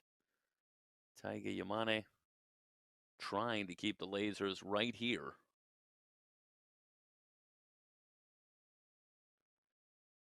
As the Rustlers trail it by 2. Good lead at first for Wilkeson. Fastball in for a strike, 1-1 on Haggerty, who's 1 for 3 in the game.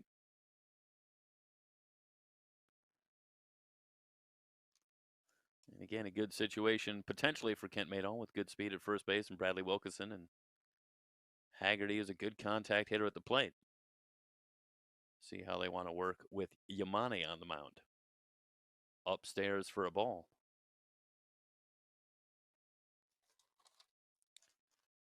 And Yamane struggling with his control out of the bullpen here to start the 6th. He walked Wilkeson, and he's down in the count to Haggerty. 2-1 pitch. Over for a strike, and Wilkeson thought about second. He got about halfway. And the snap throw from Ando Volge comes, but it's a little bit too late. And I think if they pick up on it a little bit sooner, they might have gotten Wilkeson. He was a good halfway to second before he turned around and was able to scramble back to first. So Wilkeson at first now, and a 2-2 count on Haggerty.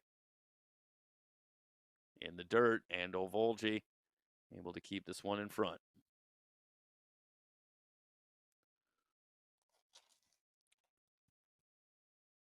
Full count on Jack Haggerty.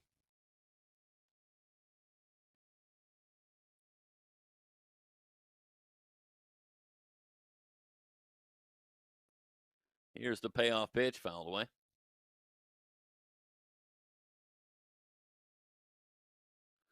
A lot of potential here for Irvine Valley with Wilkeson figuring to be off and running on any kind of contact. Just got a piece.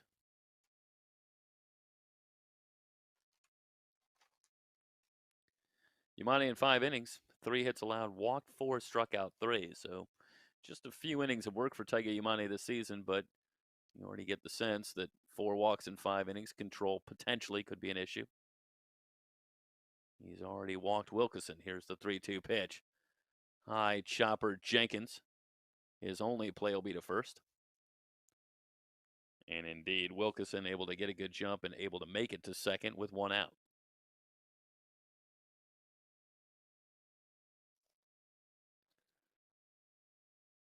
So Haggerty gets the runner to second with 1 out.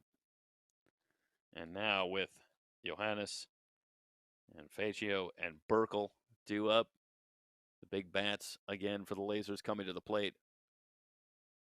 with a runner on base, looking to extend on the 4-2 lead. Johannes is 1 for 3, a base hit back in the first. Yamane ready, slow curve in for a strike.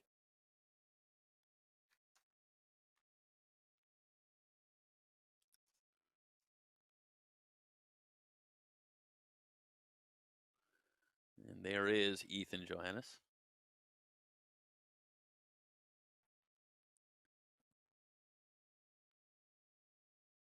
On the season, he came in batting .344.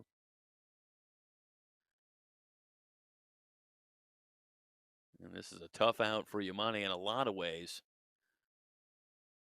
Bouncer to short.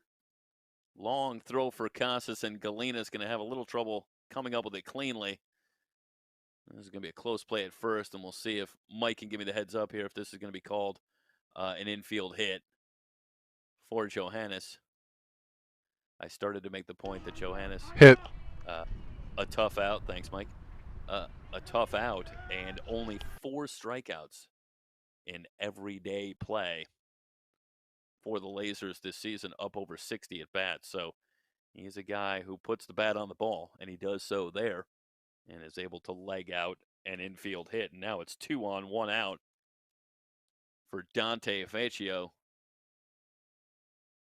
who hit it hard his last time up. A triple off the wall to break open a scoreless game. Well, he comes up here in a situation where he could do some more damage with 2 on and only 1 out. Yamane looking for a ground ball here if he can. Curve ball and a foul tip makes it no balls and 2 strikes on Dante Faccio. 17 runs batted in. Now for Faccio with the 2-run triple earlier.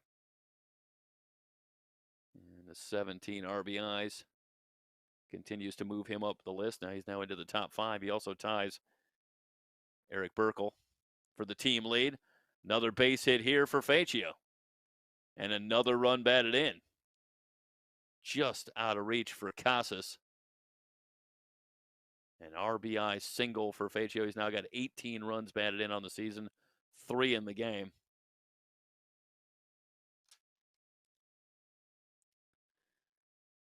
And the Rustler bullpen continues to struggle against this Laser lineup.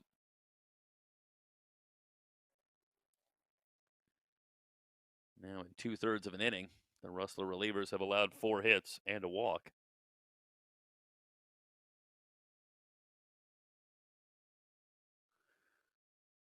That'll bring up Burkle. Sacrifice fly his last time up. No balls and a strike. And we've got some activity in the bullpen again for Golden West. 0-1 pitch.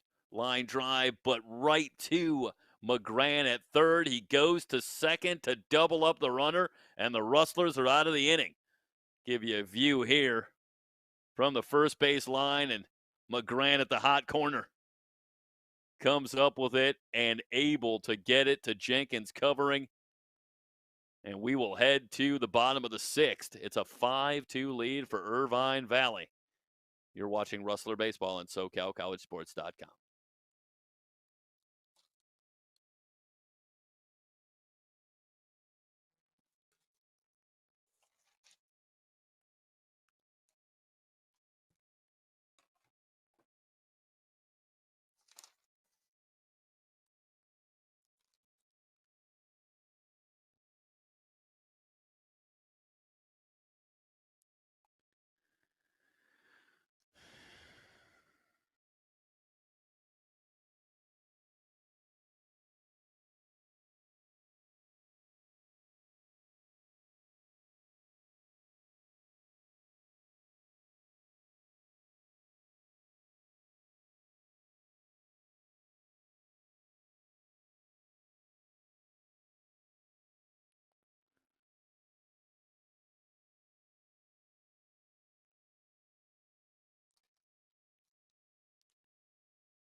Well, remember that play. If the Rustlers can find a way to scratch their way all the way back in this one, because that was a ball that absolutely could have been trouble and could have extended the lead for Irvine Valley College instead.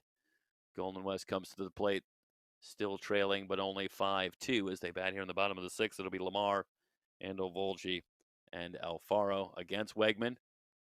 Ground ball to third. Johannes up with it cleanly. He'll go across and get Lamar for out number one.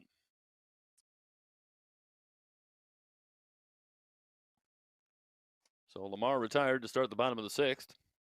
That'll bring up Cole and Ovolji, who's 0 for 2. Flied out and popped out. Jeremy Wegman continues on the mound for Irvine Valley. Working into the sixth, and he's got the 5-2 lead. Fastball outside for a ball.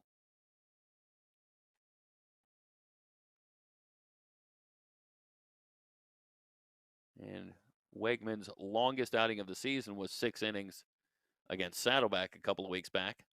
Popped up. Johannes again. And he's got it for out number 2.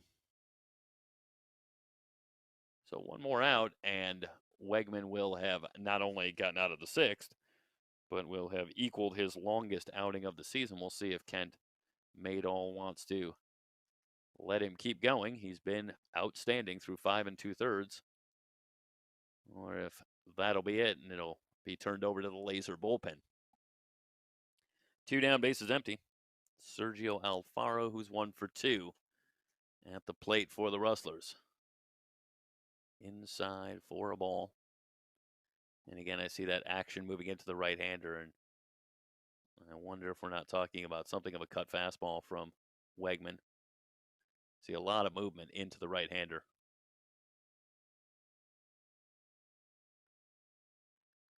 And that one back to the stop. The Bull was in some trouble there, Mike, on that one. That's a fact. Is that where that one was back to the screen? I don't know if Miguel Rodriguez is telling Sergio Alfaro right now that he swears to God he doesn't know where it's going. Good cut for Alfaro, but he fouled it back and out of play. 2 balls and a strike.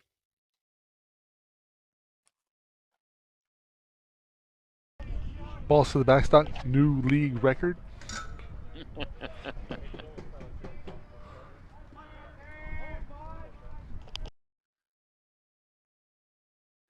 Wegman ready. Here's the 2-1 to Alfaro. And that hit him. Looked like a breaking ball from Wegman, and Alfaro takes it off the shoulder. He'll head down to first. That looked like the old number 1 to the shoulder, actually. Just gets away.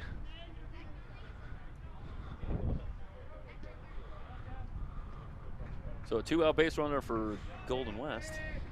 And we'll see if they can make something of it with Steven Casas coming to the plate.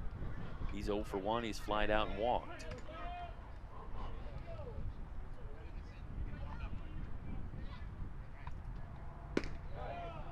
First pitch from Wegman inside and high for a ball. Ball and no strikes on Casas. Coming off a 4-hit series against Mount Sac, 4 for 13. 4 hits all coming in the Friday doubleheader. 1-0 pitch, high again. 2 balls and no strikes. With Gunnar McGran waiting on deck. McGran with the big defensive play in the top of the inning to get the Rustlers out of the jam with only 1 run in. He would love an opportunity to do something with the bat if Casas can keep it going. He went after the high fastball. 2 balls and a strike. That's somewhat uncharacteristic from Steven Casas. In this situation, obviously getting himself on base and keeping the inning alive when you're trailing by 3 is the key, but it can be hard to lay off that fastball up around eye level. 2-1. He likes the high ones. Well, out of play. Indeed he does. I see what you're doing there with a league of their own.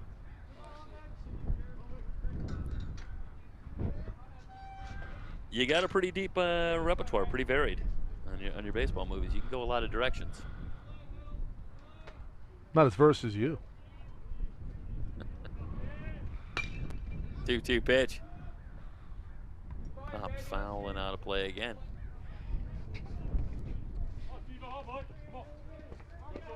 The good ones, anyway. Right? Yeah. I mean, you can. There's some areas you can go where maybe you. I think we've stayed away from a couple of baseball movies where we don't. What, like Major League 5? We don't want to go down that path of some of those movies. It's bad enough that we occasionally make a reference to Major League 2. That's already pretty dicey. Casas comes through with a 2-out hit. Facio over having a little bit of trouble with it as Alfaro comes all the way around to third. And I don't have the shot here, Mike, to tell me if Casas was able to advance to second. He's at second. Watch on the replay here as Facio was really moved around toward left center, so he had a long way to go, but also as he goes to barehanded, he has a little trouble coming up with that one, and Casas does indeed end up at second. I think Alfaro was going to make it to third anyway, and perhaps Casas was as well. So it might have been incidental, but as Facio initially isn't able to grab the ball cleanly, it made it no play at second and third, and now McGran at the plate with 2 runners in scoring position. And a base hit to the outfield here could easily make this a 1-run game. Let's take you back to the top of the inning. And the hard hit ball right to third, but McGran, good reflexes. And able to then make the play to go to second for the double play and get the Rustlers out of the inning. Speaking of references, that guy's got a family to think about over there at third base. 2 balls and no strikes on McGran.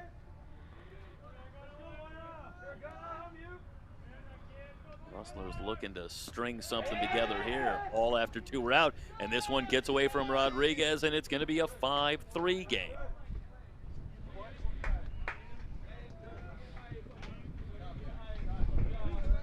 Now this getting close to the edge, where to the area where maybe we're talking about a pass ball. In one sense, it's not of particular significance, as what matters is the fact that it gets away, and the runners are able to move up 90 feet, and the Rustlers are able to make it 5-3. Well, McGran with an opportunity as he takes a fastball for a strike, 3 balls and a strike. Any old kind of a hit here from Gunnar McGran, and we're talking about a 1-run game. 3 balls and a strike. McGran's 0 for 2 in the game. Back to the screen.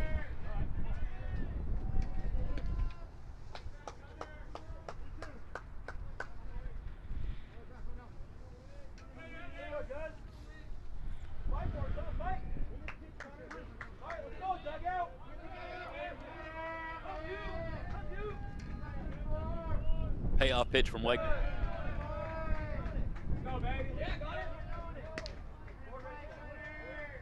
Hey Mike, can you name the baseball movie where there is a reference to a player named Wegman?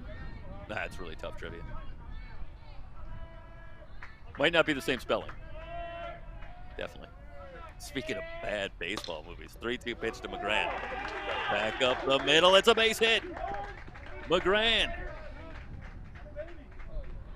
with a 2-out single, and the Rustlers back within 1 at 5-4. It all happened after 2 were out. It started innocently enough as Alfaro was hit by a pitch, but then a Casas base hit, a wild pitch, a McGran base hit, some good base running from the Rustlers, able to take an extra base, and it's 5-4, and here's Jenkins. Breaking ball low. Rodriguez having a little trouble locating.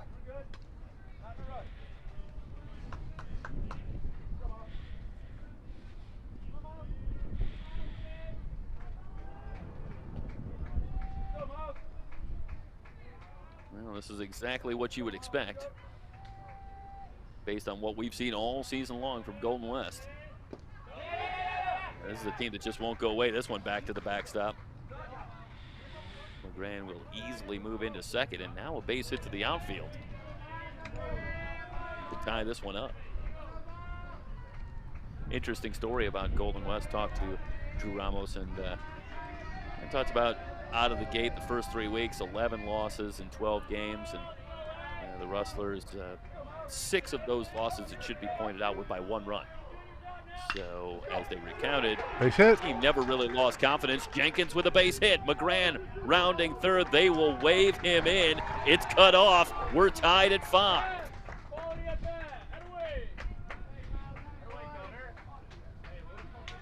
How about the 2-out hitting at the bottom of the order from the Rustlers? Jenkins with 2 hits in the game now. And we've got a brand new ball game here in the bottom of the 6th, tied at 5.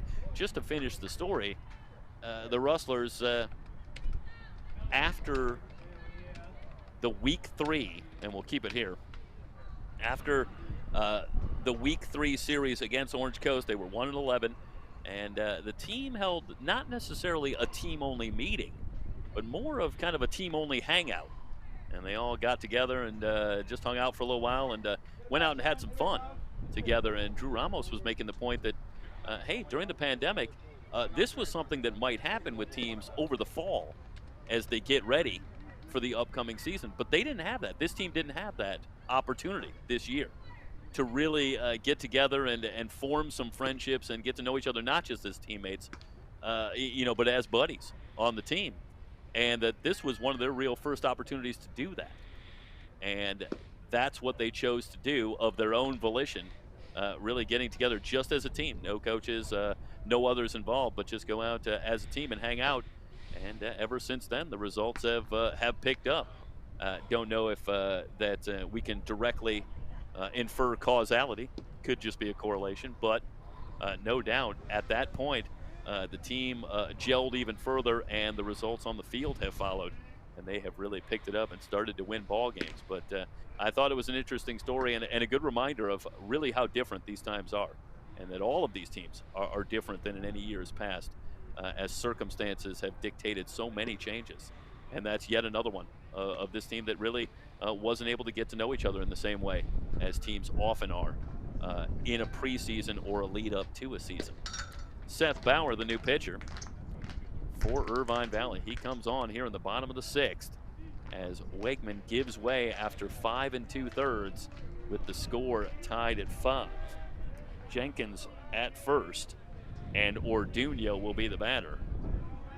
And Orduno might be one guy in the lineup who might be a little bit sorry to see Jeremy Wegman go, as he had a couple of very good at-bats against Jeremy Wegman, and those have been few and far between. But he hit the ball hard a couple of times. He's got a couple of doubles in the game with a run batted in. And he comes up here against the new pitcher, Seth Bauer. Or the left-hander ready, breaking ball. The runner breaks for second, and Jenkins able to swipe second. And now the potential go-ahead run in scoring position. And Mike, we cut away there. Was that called a ball or a strike? I don't have anything on the scoreboard. Well, that first pitch was thrown by Bauer for sure. We'll see when they update it. Looked like a curveball coming off from Bauer, but didn't see the call.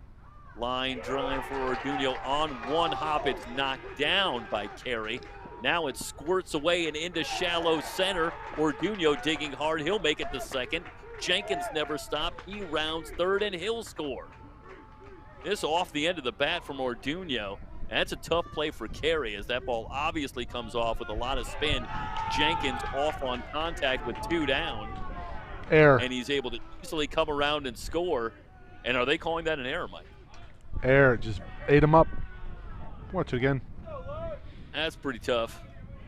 Although it looks like if he could field that ball cleanly, I think. Yeah, I think the runner stays at third. Yeah.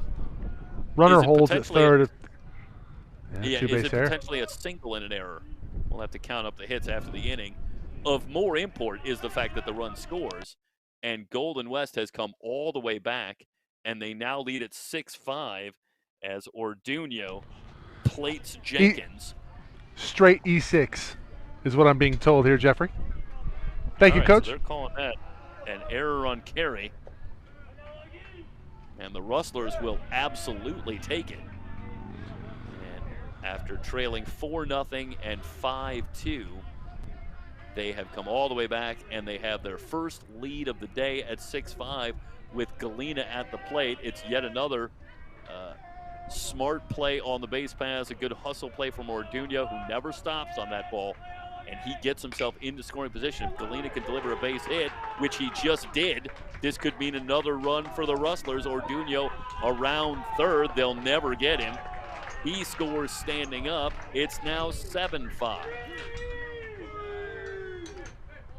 Galena with another 2-out hit.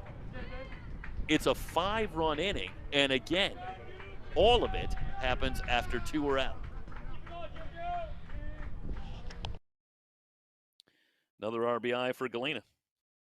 And now it's the Rustlers who batted around, as Boyd will come to the plate with Galena at first.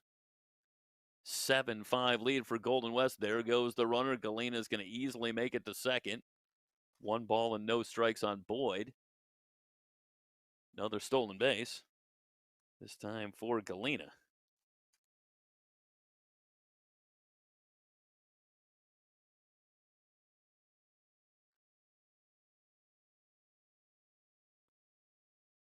Well, I think it was noteworthy early in the game how Wegman was able to quell these Rustler bats for the first 4 innings, given the numbers that Golden West had been putting up over the last few weeks. And this is what we're talking about. As now you look up at the scoreboard, and Golden West has 7 on the board, and they lead at 7-5.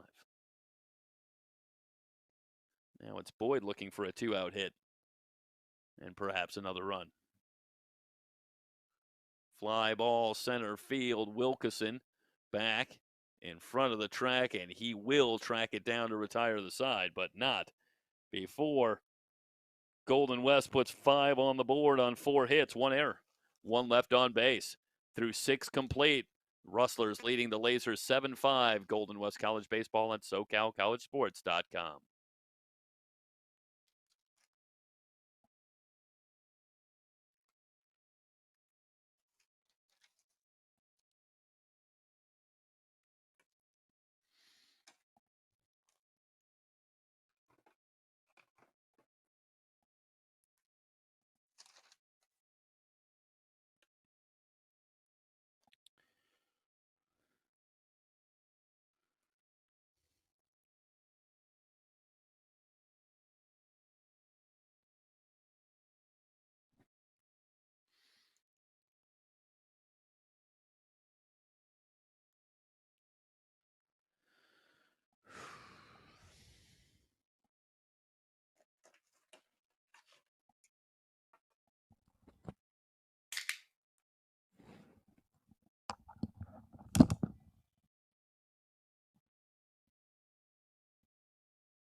Top of the 7th inning, and Taiga Yamane will work into his 2nd inning.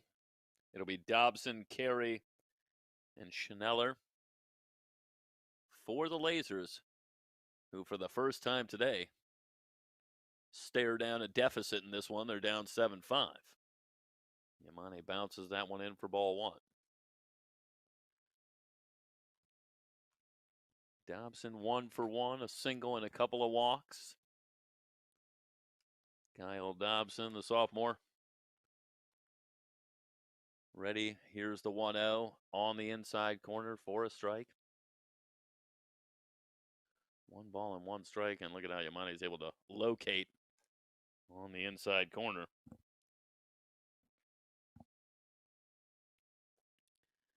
Dobson now with a 7-game hit streak with the base hit earlier. Up the first base line, Galena having some trouble, goes to Yamane covering and able to get Dobson by a step. That's a good job by Logan Galena to stay after this one. And Yamane able to get over and cover. Nice job by the Rustlers all the way around defensively for out number 1. So 1 down. And that'll bring up Shane Carey. 2 for 2 with a sacrifice. Yamane ready, starts him off with a fastball, in for a strike. Well, like Carey here, maybe a little bit fooled on this one. It's kind of interesting as you watch the replay on that. He almost tapped the glove midway through that. Watch this one more time. It's kind of strange.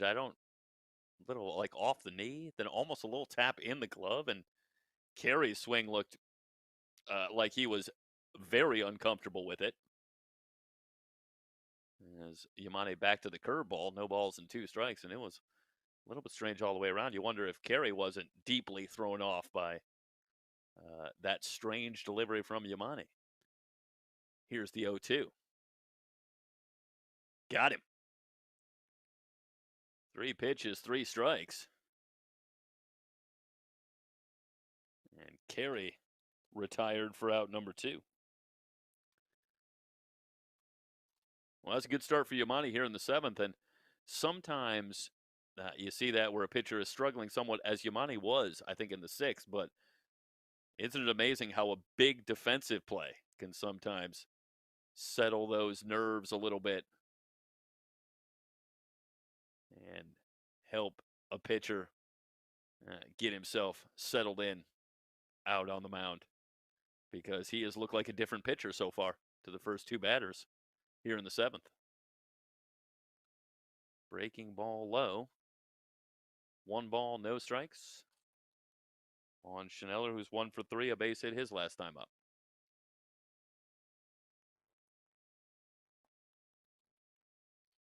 Schneller now working on a 5-game hit streak, and he started out very slowly this season as well before picking it up of late. Bouncing ball to short, Casas across. Quick top of the 7th for the Rustlers. 3 up, 3 down. 7th inning stretch from Golden West. Rustlers leading at 7-5. Golden West College Baseball on SoCalCollegeSports.com.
Christian Lamar will lead things off in the bottom of the 7th.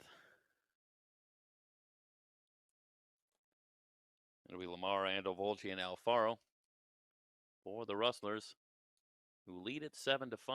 And there's a good look at Christian Lamar. 1 ball and no strikes. Lamar, one of several players on Golden West already entertaining some offers on where to continue his career next season. Fly ball, center field, and plenty of room for Wilkeson. Lamar retired, 1 down.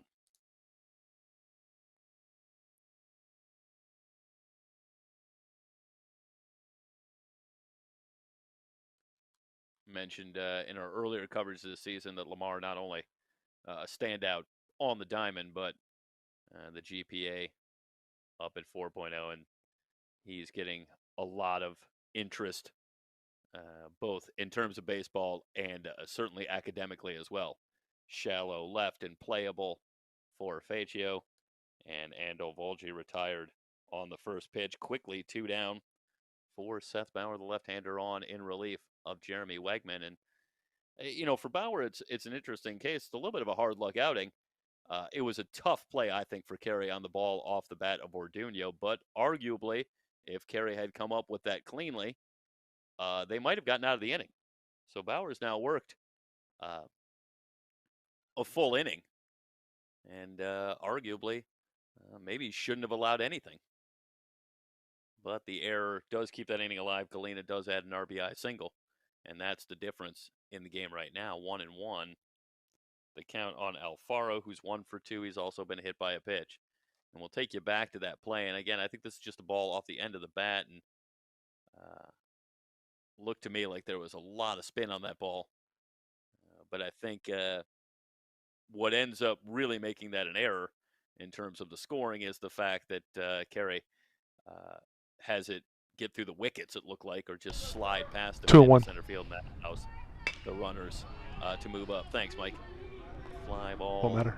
should say pop fly, on the left side, and again, battling some wind and some sun, it's Johannes, but he's able to track it down to retire the side. We will head to the 8th. Golden West with a 7-5 lead, game 1 of a 4-game series between the Rustlers and the Lasers. It's Rustler Baseball on SoCalCollegeSports.com.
Top of the 8th, and Yamani will continue on the mound for the Rustlers.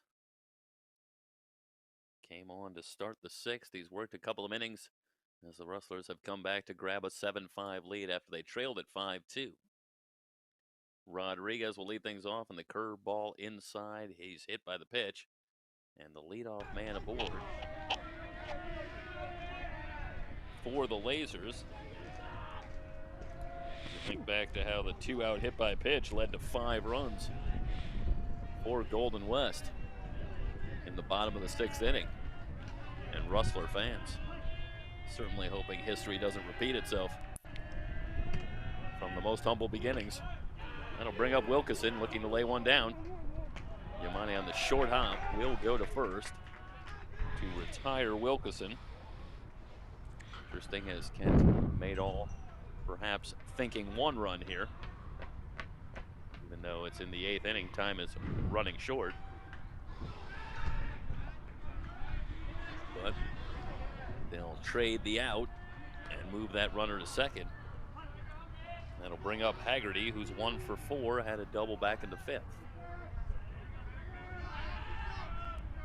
Yamani checks the runner. Here's the pitch, in for a strike. Well, I won't lie to you, this one surprises me a little bit.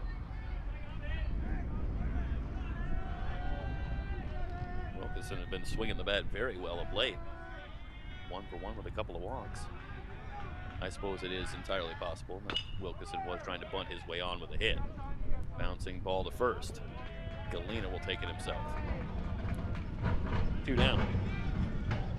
Runner at third.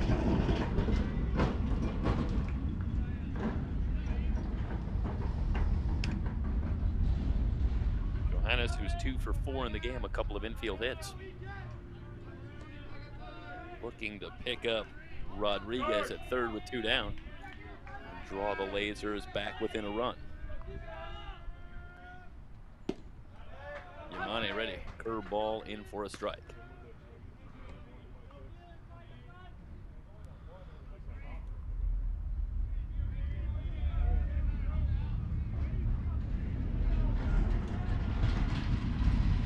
Get a look at the runner at third. Fastball from Yamane inside for a ball. 1 ball and 1 strike.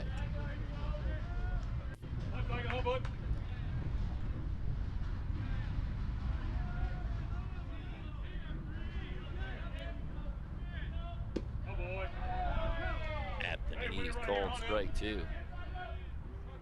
This is a long run from Taiga Yamane, who came into this outing with just 5 innings pitched on the season. He's gone 2 2/3 here as he works to Johannes, who will ask for time. 1 and 2.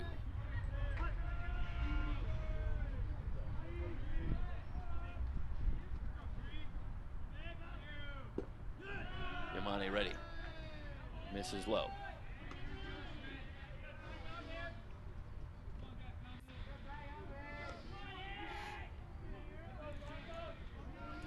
Johannes now up to 23 hits on the season and 65 at bats.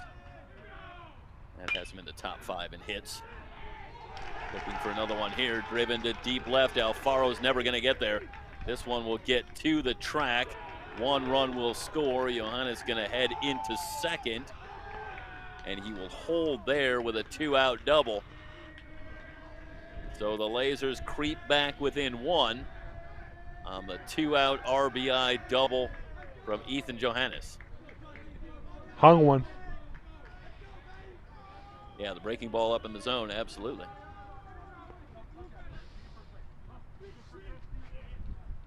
And if you're Taiga Yamane, you got to have a very short memory for a couple of reasons. One, you're still protecting a 1-run lead as here comes Drew Ramos, and that's going to be it for Taiga Yamane. But the potential tying run is in scoring position, and Dante Faccio, who's been hitting everything, will be the batter. So the Lasers have perhaps exactly the bat they want at the plate right now. We'll step aside, come back, tell you about the new pitcher. You're watching Golden West College Baseball here on SoCalCollegeSports.com.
Right-hander Jackson Lapiner comes the 4th pitcher of the game.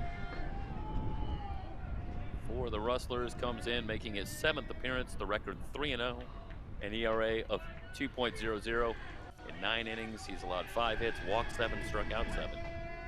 Lapiner, one of the interesting stories for the Rustlers this season, as he will step in, or should say, will come in to face Dante Faccio, who's 2 for 4. Starts him off with a breaking ball in for a strike. No balls and 1 strike. Faccio with a triple and a single, 3 runs batted in. And he's looking to pick up what would arguably be the most important run batted in if he could deliver a base hit here and bring home Johannes to tie this game up. No balls and a strike. Lapiner, out of high school, originally recruited by UCSB as an outfielder. That's why you've seen him in the lineup, and he plays against left-handed pitchers. Misses inside for a ball. 1 ball and 1 strike. Excuse me, I misspoke earlier. He is in the lineup routinely against right-handed pitchers as well, but has always had the ability to pitch and has worked his way more and more into the bullpen in a larger role as this season has gone on for Drew Ramos and the Rustlers. Here's the 1-1 pitch. In the dirt, and Ovolgi able to keep Johannes at second, 2 balls and a strike. So Lapiner trying to lock this one down, at least here in the 8th. It's the 1-run game. And excuse me, Mike, I want to update. They walked Faccio, right? I got a runner at first and second. First and second, yes. So, yeah, they walked Faccio. Shot back through the box. It looked like it got a piece of Lapiner. And Jenkins able to come up with it and retire the side.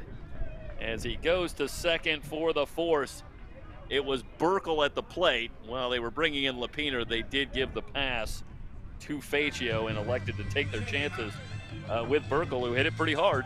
But the Rustlers will take the break as that one gets a piece of Lapiner, and Jenkins able to scoop it up and head to second. And we will head to the bottom of the 8th with the Rustlers still out in front. They lead at 7-6 here on SoCalCollegeSports.com.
Steven Casas to be followed by McGran and Jenkins. Bottom of the order due up for the Rustlers in the bottom of the 8th, looking potentially for some much needed insurance, you would believe, as they have the slimmest of margins here at 7-6 as they bat in the bottom of the 8th. 1 ball and no strikes. Bauer ready, working quickly. That one at the knees for a strike. 1-1 on Casas, who's 1 for 2. He's also walked. Bauer seems to have pretty steady sinking action on his pitches. Trying to keep it down. Casas lifts this one to center. Wilkeson there. 1 down.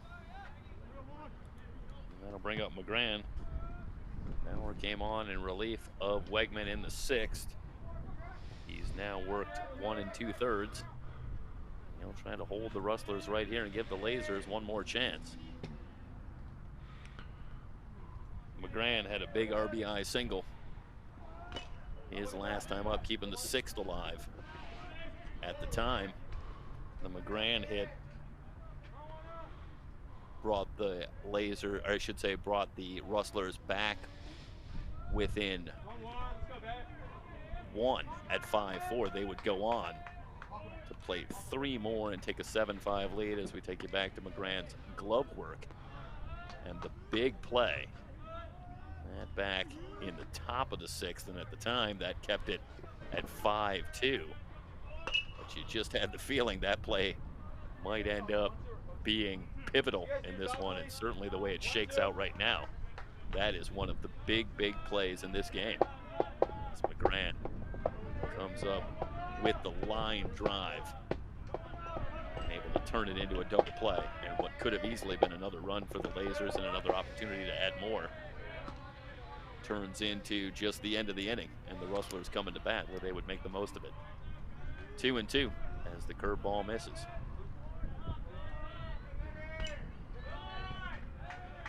Back to the screen.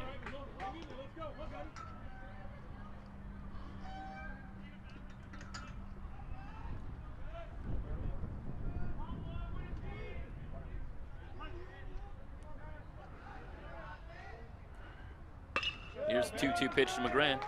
Line drive, base hit. Another hit for Gunnar McGrann. You know, McGrann's an interesting story as well. The guy who started out not in the fold very much at all early on in the season.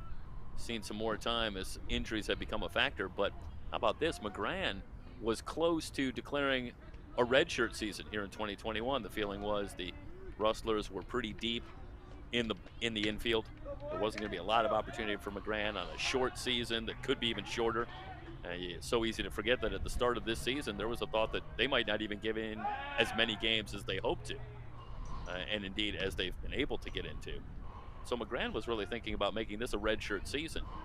And shortly before the first game of the season, one of the Rustler players took a ground ball off the face, ouch, during batting practice and was out for the season. And now an injury as well that Masai Dorsey is battling, and things have really opened up in the infield. And Drew Ramos went back to Gunnar McGrann and said, hey, if you'd like to come back and play this season and pass on the red shirt, I think I'm going to have a lot of at-bats for you. And there's going to be an opportunity for you to get into the lineup and play. And, you know, Gunnar McGrann made the decision that, yeah, he's going to set it aside and play, and he's had that opportunity, and he has made the most of it. Really working his way in now as pretty much the everyday third baseman, with Casas moving over to short. But isn't it funny how little random things can change things around? And just a freak kind of injury there, and a player ended up missing some time, and now it's Gunnar McGrann who goes from being a red shirt to every day at third base. Jenkins through the hole, that's a base hit. Well, the bottom of the order continues to deliver huge for Golden West. Casas, McGrann, and Jenkins have combined to be on base 7 times in 12 plate appearances. So that's how you set the stage for a guy like Sebastian Orduño at the top of the order, who's got a couple of doubles in the game. 2 on, 1 out. Orduño's 2 for 4. Rustlers looking for some insurance against left-hander Seth Bauer. In the dirt. Rodriguez keeps it in front.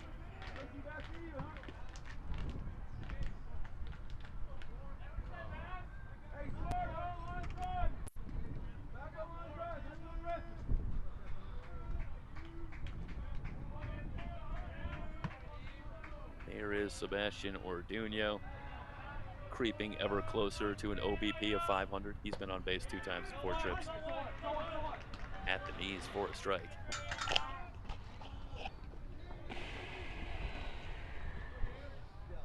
Logan Galena on deck.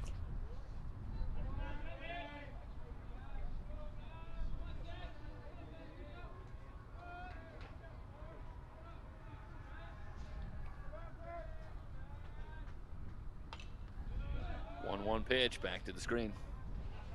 Meanwhile, for Orduño, who came in batting .333, the average continues to go up. 2 for 4 in this one.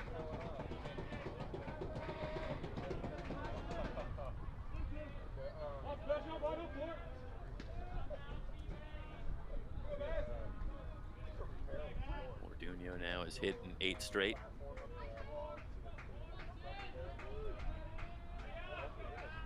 One-two pitch. Taking ball outside, 2 balls and 2 strikes.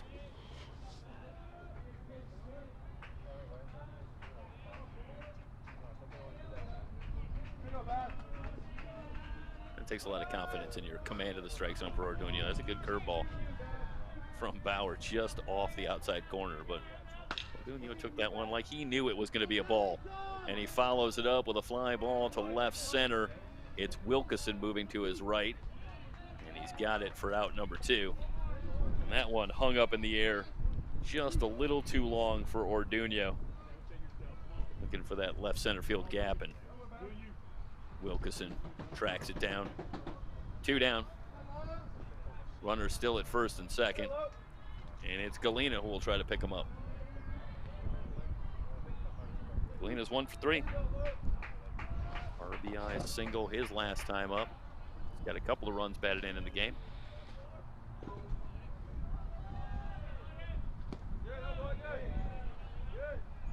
Just low for a ball.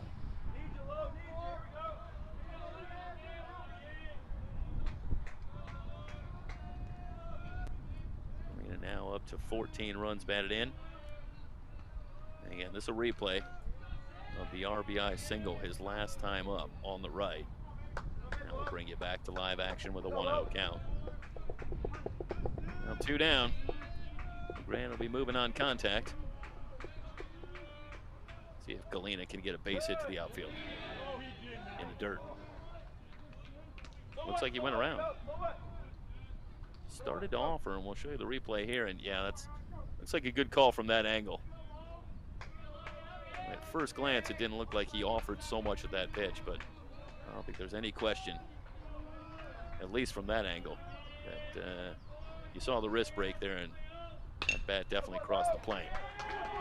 Ripped into right, that's a base hit. McGran around third.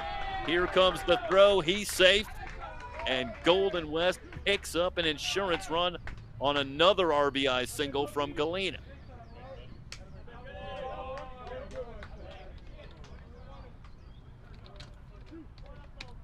Well, how about the 2-out hitting from Logan Galena? Stud. 3 runs batted in the game. Duran comes around to score, and now it is 8-6. And here is Boyd. Meanwhile, as that throw came in, Jenkins was able to make it to third, so another run now just 90 feet away. And if Boyd can come up with a base hit, Rustlers will have themselves another run. Galena is going to take second without a throw. 1 ball, no strikes, Mike? 1-0.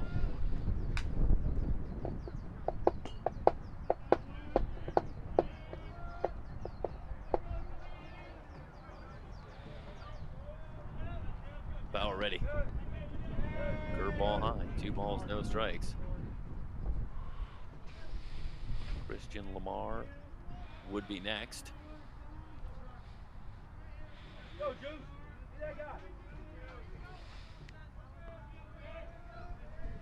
Boyd standing in. Here's the pitch. It's low. 3 balls, no strikes. And Bauer looks to be working very carefully to Julian Boyd with first base open. And Lamar, who's hitless in the game, waiting on deck, looking for an opportunity to strike what might be the biggest blow. He can come up with something with the bases loaded. And that's the chance that he will have, as Boyd has walked on 4 pitches.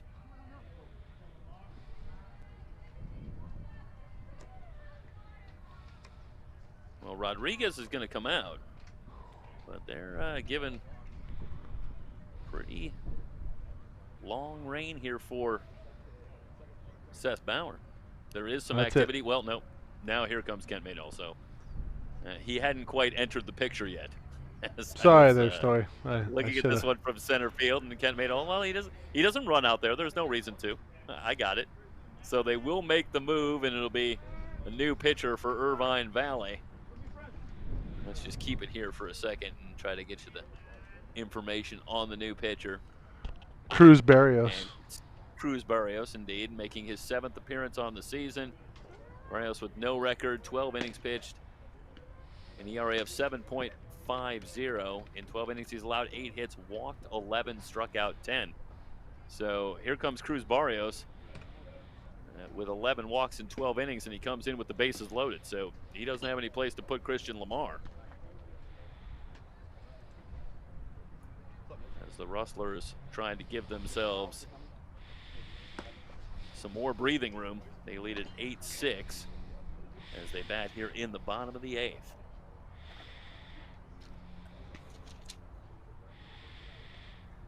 Looking ahead to the 9th, it'll be Dobson, Carey, and Schneller for IVC.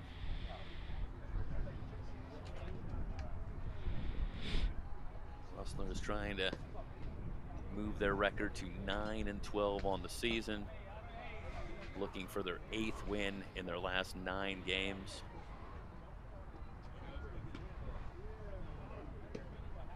Trying to derail a Laser team that has been every bit as hot over the last few weeks.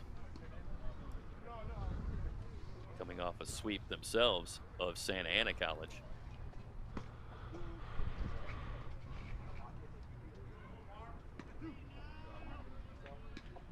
So Barrios will work to Lamar. Lamar's 0 for 4.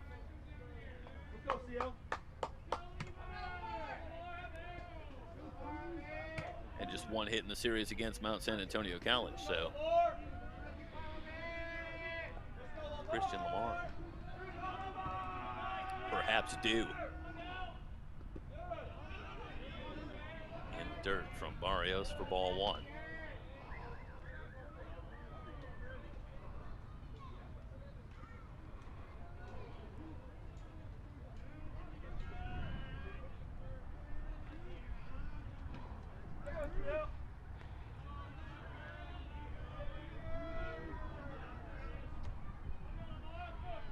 Barrios ready from the stretch. Here's the pitch. Outside, 2 balls and no strikes. And if I'm Christian Lamar in this situation, I know the temptation's got to be there to look for one in your zone and see if you could drive one. But I think you got to make Cruz Barrios throw a strike here. Here's 2-0. He had a cut. And to be fair to Christian Lamar in that situation, that looked like a strike. I think he's going to get the call there if he doesn't offer. So either way, some good movement on that fastball from Cruz Barrios. 2-1 on Lamar. Here's the pitch. Again, he went after the fastball. 2-2 now. Look at this one. Well, this is just strength against strength. Looks like 4 straight fastballs from Barrios.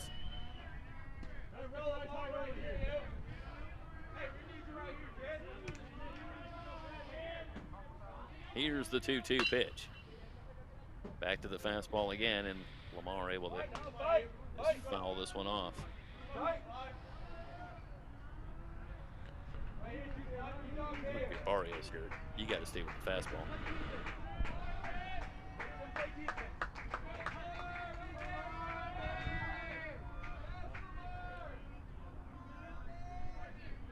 From the belt. Here's the pitch. No, went to the breaking ball. Lamar went after it, and it's not going to matter. No throw down with the bases loaded. The strikeout will retire the side, but the Rustlers do pick up an insurance run on 3 hits, no errors, 3 left on base. We head to the 9th. Golden West will try to close it out. They lead Irvine Valley 8-6. It's Rustler baseball here on SoCalCollegeSports.com.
Lapiner will try to close it out for Golden West. Just very quickly around the rest of the around the Orange Empire Conference.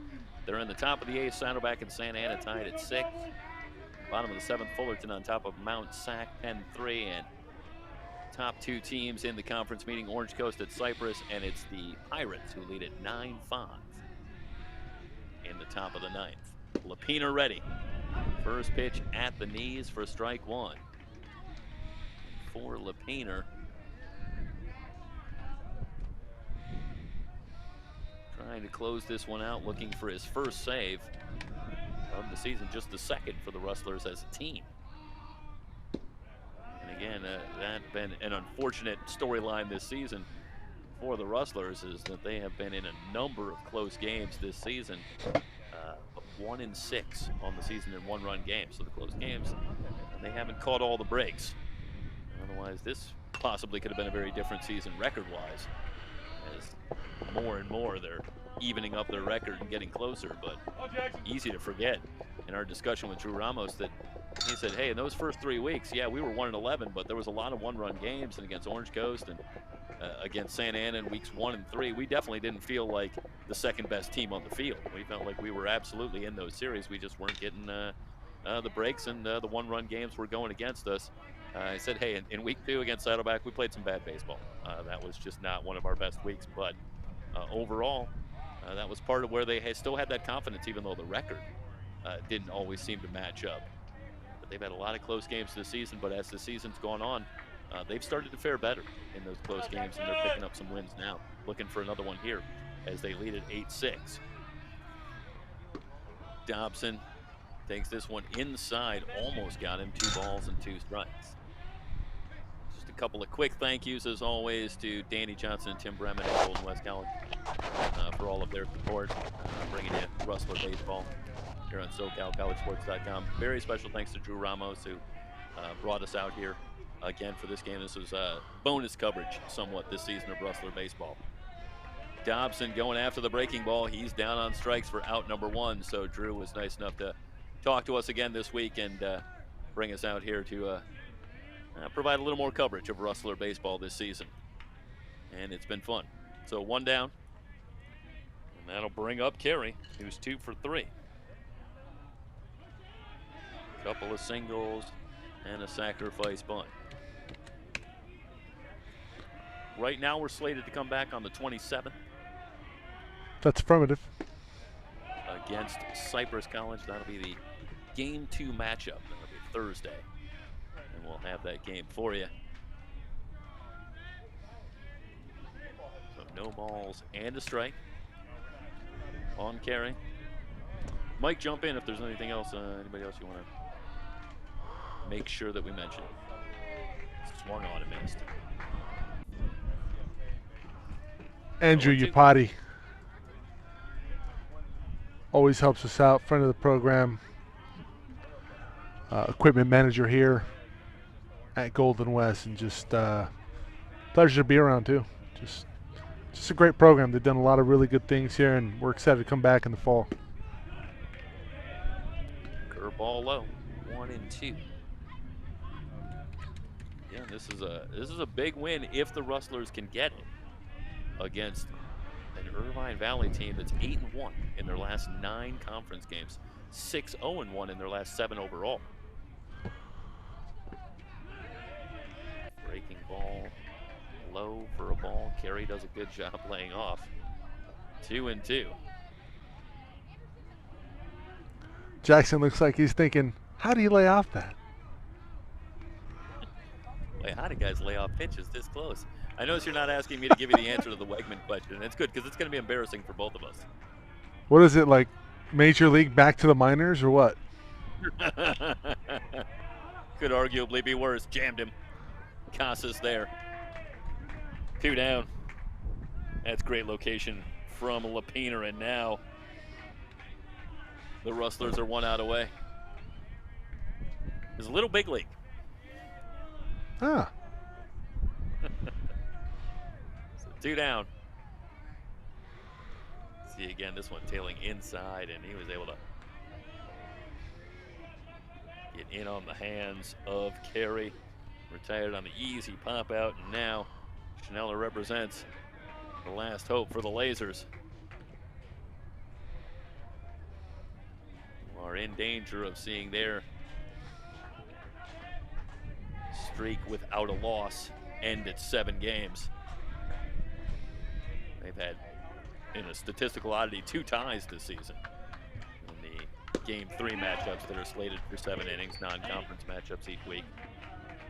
No balls and 2 strikes. We'll give you a look at this one as Schneller went around, and no question about it.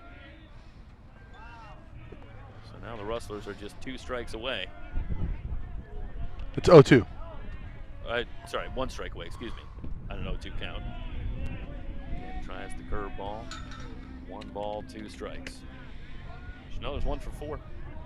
Did have a base hit back in the big 5th inning for Irvine Valley when they put 4 on the board to grab a 4-0 lead. They would also lead 5-2, but Rustlers able to come back themselves. They lead at 8-6. Fastball, and he just did get a piece.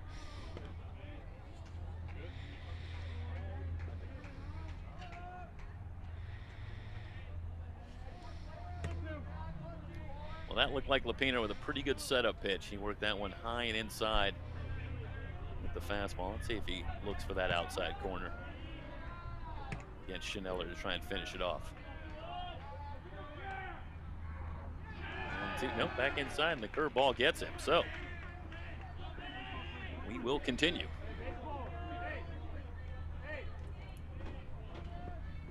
Schneller hit by the pitch. And the Lasers will bring the potential tying run to the plate. It's Miguel Rodriguez. Rodriguez 1 for 3, and he's been hit by a pitch.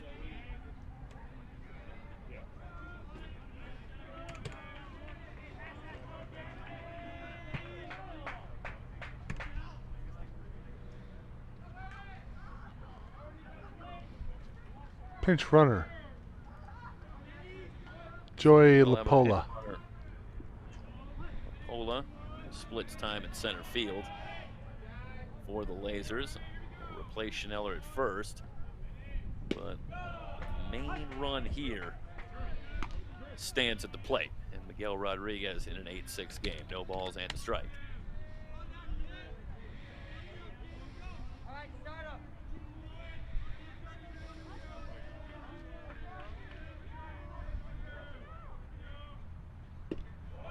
Ready, curveball in for a strike. Quickly, no balls and 2 strikes on Rodriguez. Well, that looked like the one he wanted to throw to Schneller. Yeah. And again, the Lasers down to their last strike. Here's the 0-2. Low for a ball. Rodriguez comes in just 1 for 15 on the season coming in, but had the base hit back in the 2nd, hit the ball hard again his next couple of times up. 1 for 3 on the day, and he's also been hit by a pitch. Outside. 2 balls, 2 strikes.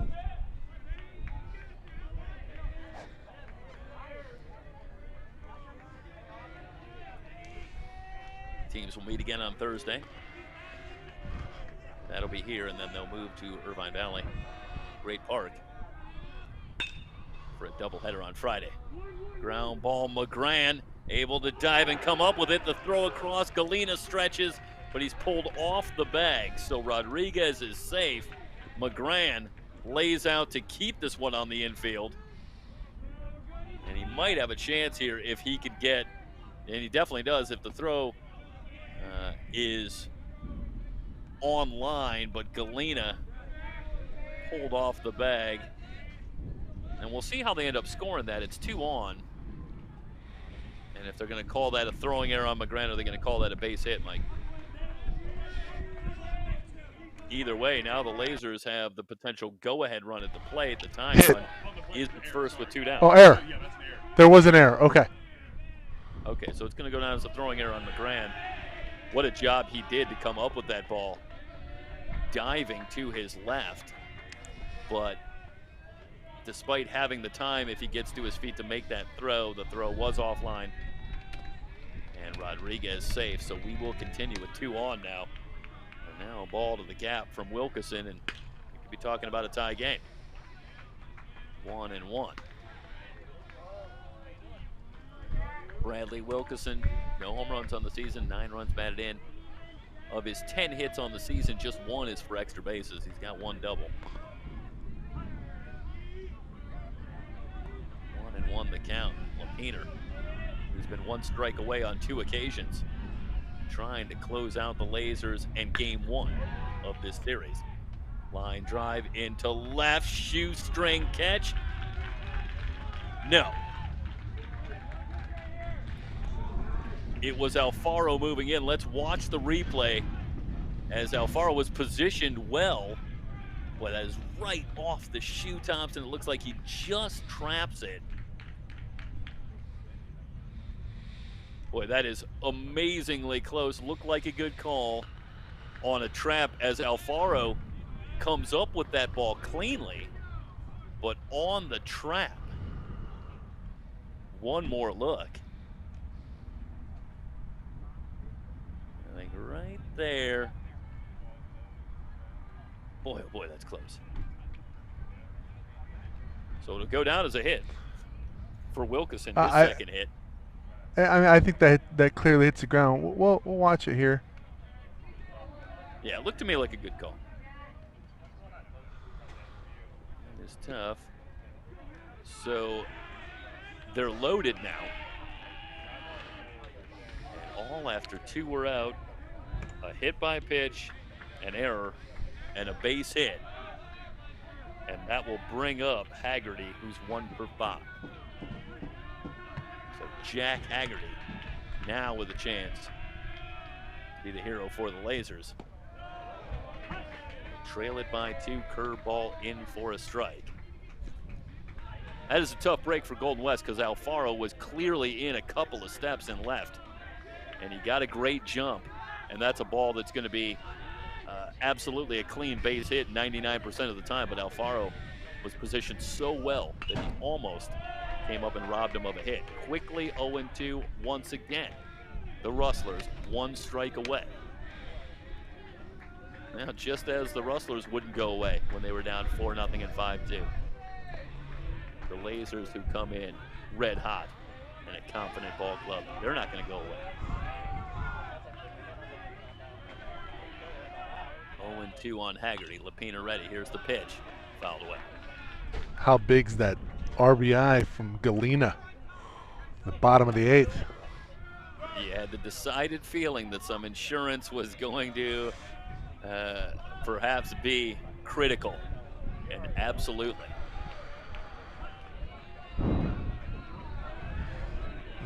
Instead of a potential pass ball here, tying the game. Right. Oh. 0-2 pitch, curveball, fouled away. Well, Lapiner's throwing everything he can think of at him. Curveballs, fastballs, and the Lasers just keep fighting him off.